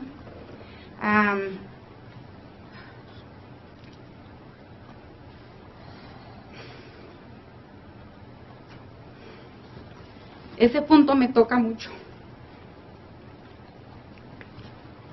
Yo tuve un problema con mi hijo y las clases que hemos recibido con la ayuda de Gloria, hemos salido adelante, y no nada más mi familia, sino tantos alumnos, tantos hispanos que están en problemas con drogas. Yo doy gracias por todas esas ayudas, doy gracias porque gracias a esos talleres mi hijo sigue estudiando, mi hijo sigue en el colegio de CSI en Twin Falls. Y yo me he enfocado mucho en estos talleres porque yo quiero ayudar, con la ayuda de todos ustedes, ayudar a tantos jóvenes que pueden ser el futuro para la comunidad latina y la comunidad americana. Que ellos tengan mejores estudios, mejor preparación. Y pues también de la misma manera les pido por favor no sustituyan ese puesto, no lo quiten, porque es de mucha ayuda para toda la comunidad latina. Y como les digo, es algo que nos ha ayudado mucho, alguien lo comentó, no es algo para hacernos felices a nosotros, pero hacer felices a nuestros hijos, a todos los jóvenes, para entusiasmarlos. Mañana tenemos una reunión acerca de drogadicción aquí en el Community Campus, y un joven de 17, 18 años va a dar su testimonio, un testimonio muy fuerte, y esperemos que a todos los padres nos llegue para poder a nosotros ayudar y alentar a tanto joven que está en muchos problemas. Por favor, consideren nuestra petición. Lo hacemos no nada más por mí ni por las personas hispanas que estamos aquí, sino por todos los que no pueden asistir a las reuniones. Por favor, ayúdenos. Es muy importante para nosotros que nos tomen en cuenta. Gracias y buenas noches. Gracias por haber venido y su comentario.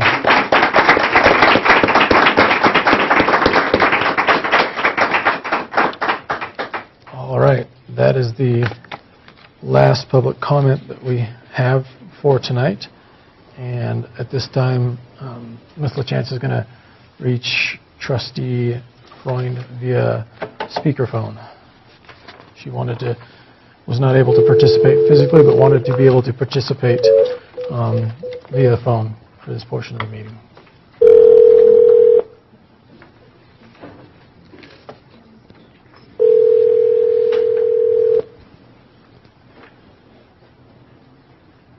Hello? Hey, Trustee Freund, this is Chairman Benyon. How are you tonight? I'm good. How are you? Doing well, thanks. We've reached the decision portion of the agenda, and we have in front of us the consent agenda, consideration of minutes. We have the regular April board meeting, April 19th, 2016, special meeting of the board, April 29th, 2016, special meeting of the board, May 3rd, 2016, special meeting, May 4th, 2016. Item 2, acceptance of monthly financial report, payment of bills, consideration of bid award recommendation for purchases of buses and support vehicles, consideration of bid award for request for proposal for community campus carpet, consideration of bid award for the sale of 31 Lucky Lane in Cary, Idaho, consideration of social work internship under the direction of Lori Strand, and consideration of personnel exiting and entering. And Ms. LaChance, would you mind reading those? Under classified staff exiting, we have Lynette Trafford, custodian at Alturas, retiring August 31st, 2016. Amy Roden-Kolb, paraprofessional at Haley. Classified coaching staff recommending for hire, Jordan Moeller, 7th and 8th grade assistant baseball coach at Wood River Middle School. Certified staff exiting, Bruce Tuxhorn, 1.0 FTE science teacher at Wood River High School, retiring August 31st, 2016. Kathleen Diepenbrock, 1.0 FTE Spanish language development teacher at Alturas, retiring August 31st, 2016.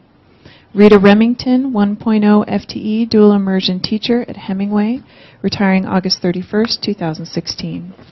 Jane Conley, 1.0 FTE base teacher at Haley Elementary. Kristen Swafford, 1.0 FTE counselor at Wood River High School. Recommending for hire, under certified staff, Ryan Smith, 1.0 FTE business education teacher at Cary. Amy Roden-Kolb, 1.0 FTE kindergarten teacher at Haley. All right. Do I hear a motion for the consent agenda as read? I'll make that motion. Pardon me, motion to accept? The consent agenda. Okay. We have a motion. Is there a second? Second. Any discussion? I don't know if it's appropriate, but I do not want to approve the bid award for the purchase of buses and support vehicles, so to go along in line with items that we've discussed during our budget talks. So, further discussion?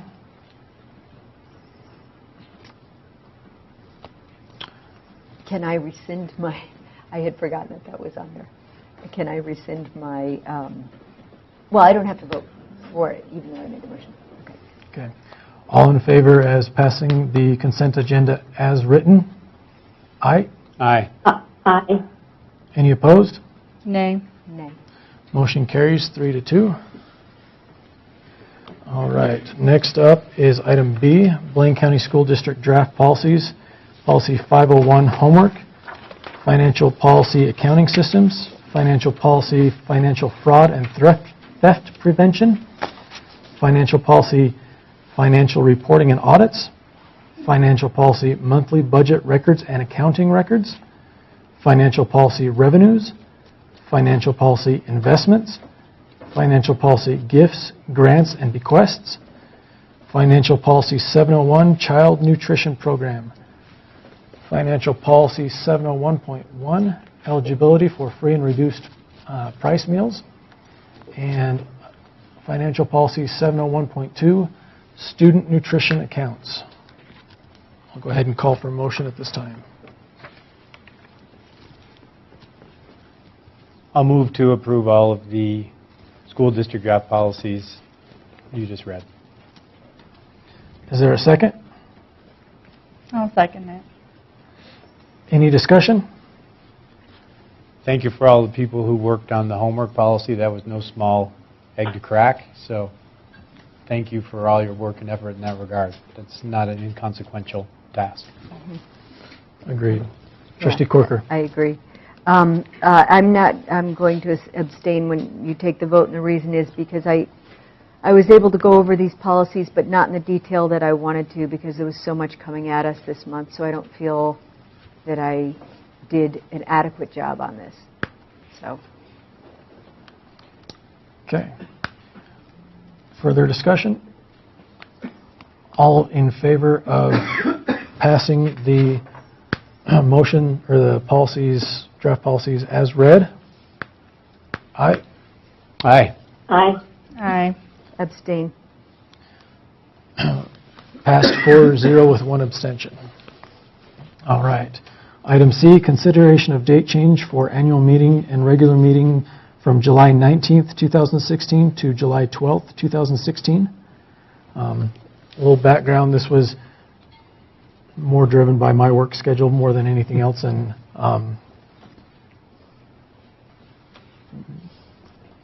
with work items, July 12th is a available date, and so we would not have to postpone that till July 19th.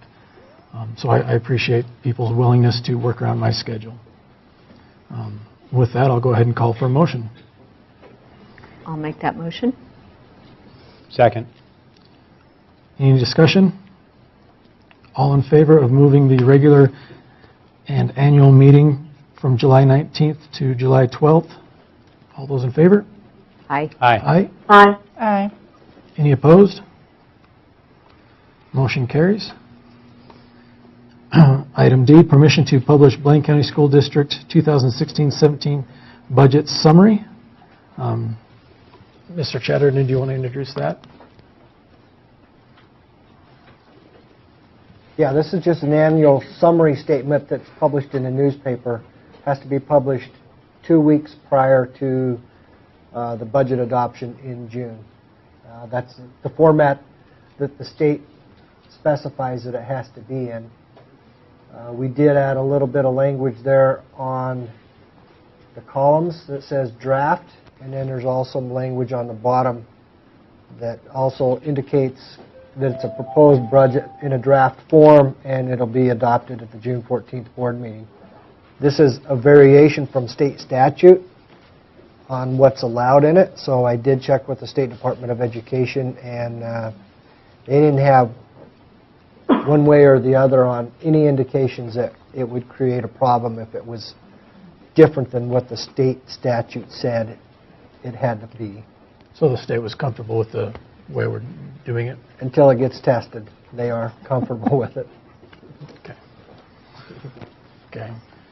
Do I hear a motion regarding permission to publish the draft budget? I move to publish the draft budget. Is there a second? I'll second. Any discussion? All those in favor? Aye. Aye. Aye. Any opposed? Nay. Motion carries 4-1. All right, next up is the ratification of the master agreement. I'd first off like to thank all those Education Association members and our team that did the negotiating with the Blaine County Education Association. Now I'll go ahead and turn the time over to our representative from the board, Mr. Clayton, or Trustee Clayton, who Well, it was quite an interesting personal experience for me. I think that the process was quite fair, well thought out, and well managed. I think that the result was a win-win for all parties involved. I feel that there was an increase in base pay for the entire certified staff, and that there was no impact to the budget, and there was no loss of benefits to those people involved in the negotiation. So all in all, it was a well-rounded conversation. It was ongoing, timely, and to the point. There were a few controversial items that were aired and discussed and were managed very professionally by all parties involved. So I think I would recommend that we approve or ratify this master agreement as written. And I think all the MOUs are in place that were attached to that, so we're completely put together as far as that goes. Trustee Corker. How much was the raise? 1%. And No, no. Was it? What did we get? We covered the cost of the health insurance increase and 0% on the base, but we did allow steps and movement. Okay, that's what it was. That- We negotiated that. That's much more to my liking, because last year we only did 0.5%. So here we are in a more dire situation. No, we Getting didn't a do the full- 1%. I got that wrong. There was an amount of money that was there was an equivalent amount of money that was distributed. The Education Association determined the best use of what was allotted for them. Is that fair to say? Yes, yes. That's a more accurate way to do it. Yes. The Education Association, say that again? We Sorry. negotiated out an amount of money that could be utilized to their best interest, and they chose to put it to the best interest that they selected. Okay, and how much was that? $368,000. The $368,000 is what we had budgeted for salary increases above movements on the salary schedule. Mhm. The cost of health insurance increase was $246,000, and that's what they agreed to do, is the $246,000. There's also an MOU that they're asking us to sign that says that $122,000 difference, that the board will consider using that for 2017-18 health insurance premiums on behalf of the staff. Pardon my error in the raise. Okay, and then the 368, so that's given to the association, and how do they divvy that up? It No, is they not accepted given. it. They accepted that as a compensation towards their health insurance. Now I got it right. It's not given to the Not given to them. association. They negotiated But, that. and so what's the 246? That's the cost of health insurance increases for all staff. We had budgeted the 300 plus, and they chose to go with the 240 as compensation for covering the cost of the insurance increases. Rather than have a higher deductible or make some other selection. Okay, so 246 was what was owed them, kind of? No, on the no. increase? The way this, I messed it up, I'll clean it up. So what it was there was an apportionment for the teachers of $368,000 in the budget. There was an increase in the overall health insurance benefit to all of the certified staff of $246,000. They opted to apply $246,000 of the $368,000 to their health insurance benefit. I see. The remaining residual $122,000 was then apportioned or recommended to be put towards the health insurance increase in cost next year. I advised them against that because none of us may be sitting here next year. And then that next board may say, sorry, we're not giving you that 122. They chose to do that. That's the lay of the land. Did I get that one right that time? Yes. Okay, so, and then the classified versus the certified, how does that work? It's automatically given the same deal, or how does that work? Typically, well, all of the non-certified staff are on a salary schedule now, and so they would be the same steps and lanes, steps down to the 3% step as the certified do, and the same increase on the base. But since there's no increase on the base, there would be no increase on the base of the salary schedule for the non-certified either. Okay. And that would be just dependent on whether the board chose to extend that same additional coverage of health insurance to the classified that the master agreement states in the agreement with the Education Association with the class certifieds. Does that make sense? Okay, so the classifieds get the same as the certifieds. Is that what I'm understanding? That's based on board vote, and correct me if I'm wrong, historically speaking, we do that in that June meeting rather than the month following the certifieds. So that will be on the agenda for next month, I believe. Okay, great. Yes. And then in terms of steps and ladders, it goes up same for classified until what, year 13? No, till year 20. Wow. You just Okay. adopted the new salary schedule last year. And how much is it each year that goes up? I mean, I know that if you get more education, it goes up differently, but just every year. That's you're not the saying- case. That's not the case on non-certified. Non-certified staff are not rewarded based on education Right. or additional credits like certified is. But the salary schedule matrix is set up exactly like the certified. 3% increase for longevity for 1 year, down to step 17, and then 17, 18, 19 are all at 1%. Okay. so- Exactly like the certified. Okay. So 3% a year for classified and certified until year 17, and then it straightens out to 1% a year between years 17 and 19. Yes, And that's for both certified and classified. yes. And what's non-certified? Non-certified is classified, right? Non-certified is classified. I just want to, I think I know these things, but I have to revisit them. I should add also, Sean, that we actually had clarification of language in the workday. We also got the sick leave bank coordinated as well. Those are some language clarifications that were done in the negotiation as well. Okay. Do I hear a motion regarding the ratification of the master agreement? I move we ratify the master agreement as it stands. Is there a second? I'll go ahead and second. I'll second. Sorry, I beat you, Carol, or Trustee Freund. So, any discussion? Yeah, I again have to ask, does this preempt any talk of the administration salary increases? Does this preempt any of that? I just want to know. Not that I want to know legally, does this preempt that? Is that off the table? No. You passed a motion to negotiate with the administration in the fall. This is for the teachers. Okay, because I know that some administration is classified, not certified. Is that right? Maybe I'm wrong. They're classified. That happens in June. When you approve the classified salaries, correct? Well, that's what I'm saying. Yes. So some of the administrators are classified. By ratifying this, the classified administrators are locked into their salaries at that increase. Is that wrong? That's wrong. Okay, That's wrong. so help me understand. This agreement is between the Blaine County School District and the Blaine County Education Association, which is the representative body for the certified staff of the Blaine County School District.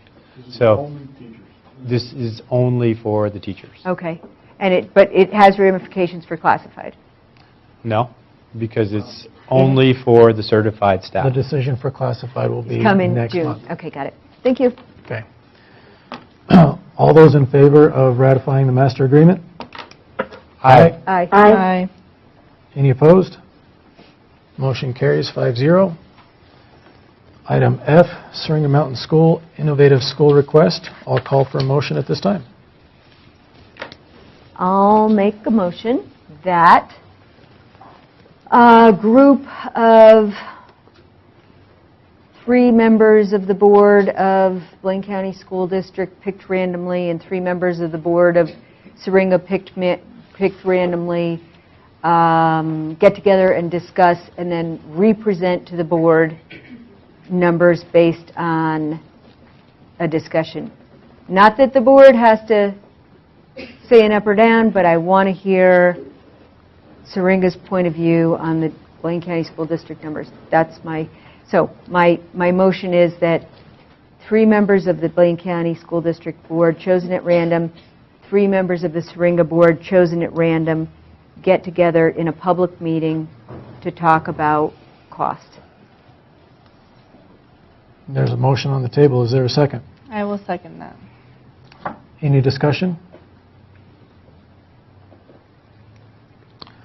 All those in favor of a random selection of 3 Blaine County School District Board members and 3 Seringa Mountain School Board members getting together for a open public meeting discussion, all those in favor? Aye. Aye. Any opposed? Nay. Nay. Nay. Motion fails 2-3. Any further motions? Yeah, I'll make a motion to deny Syringa Mountain School for inclusion into the Blaine County School District as an innovation school at this time. There's a motion on the table. Is there a second? I'll second. Any discussion? Yeah, I'll say why I made the motion. I feel that this was put onto the agenda. This was an item up for consideration tonight. We have to take a stand and make a vote on this. If we push it down, we're pushing it into the budgeting year. If it does pass, then there's a significant impact to the district at a time when the district really does not have the additional funds to make this work. We've just strived very willingly to carve out $1.3 million from the current expense line. This will incur at least a minimum of $1.3 million in additional expense, and I feel at this time that's not a prudent move for this board to make. And I would agree with that. I also feel that Laura Stone, who just spoke, articulated my thoughts on why I am voting the way I am voting. Trustee Porker. My comment is, I don't even know what this costs because I've only heard one side of the story. So I think that the numbers that are being thrown around, I have no idea, you know, if those are accurate I think we still have to put money into a building that we don't own, and I just cannot be, I don't think it's fiscally responsible enough to take this on at this point. Trustee Clayton. Beyond the financial consideration of this action is also the overwhelming public commentary that I've received via email and through constituency not in favor of this, and the public has spoken very loudly in terms, in my opinion, that this is not favored by the majority of people within the community. We had a strong outpouring of support, but that strong outpouring of support was predominantly from the patrons of the school and not from outside sources of the school. This is a community issue. It's just not a school issue. There's 127 families involved with the school. There's 3,584 other families who are involved in this decision. Their voice I heard pretty loud and clear, so that's where this motion's on the table. I also believe that determining what is the most beneficial innovation school for this community shouldn't be forced upon us as a board to determine. There could be conceivably a myriad of other types of innovation schools that could be of greater benefit to this district. I think that needs to be thought out. I think that needs to be put out to the public because one school has chosen that as a route. Nothing against Syringa Mountain School. Nothing against the work they do. I think they're doing a fabulous job. I was glad to hear that they're in the black. I'm glad to hear that they're solvent moving forward. That's good for them. That's good for everybody. That provides choice ongoing. So I think there's multiple things to consider beyond just the dollars and cents of this. Trustee One more Corker. My job as a trustee is to support all of the kids of Blaine County, even the kids that go to private school, and make that choice, and to make Blaine County School District the most sought-after place that it can be and answer the most amount of needs that it can.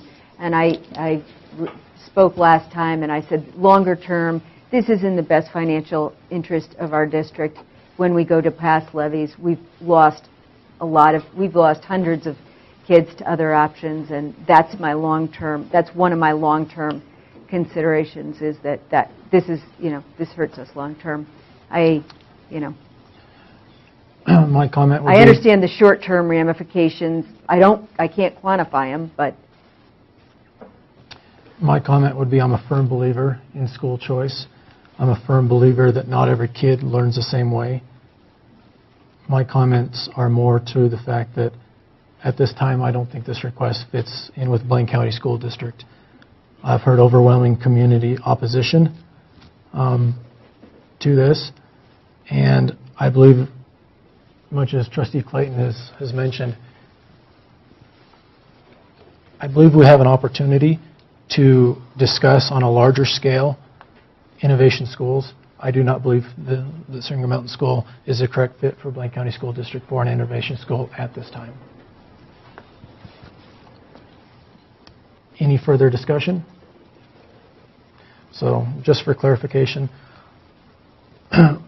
all those in favor of denying the request, a yes vote would be that we would not make the request. A nay vote would mean that you are in favor of making that request. Does that make it clear for everybody who's voting? So, An aye vote would be in approval of denying the request. There you go. Okay. Okay. All those of the motion on the table of denying the request? Aye? So wait, Oh. so a yes means a no. Vote with the guys. Voting yes means you're denying the request. Okay, thank you. All those in favor? Aye. Aye. Aye. Any opposed? Nay. Motion carries 3-2. Seeing no further business, do I hear a motion to adjourn? I move we adjourn. I second. Any discussion? All in favor? Aye. Aye. Aye. Meeting adjourned at 10:17.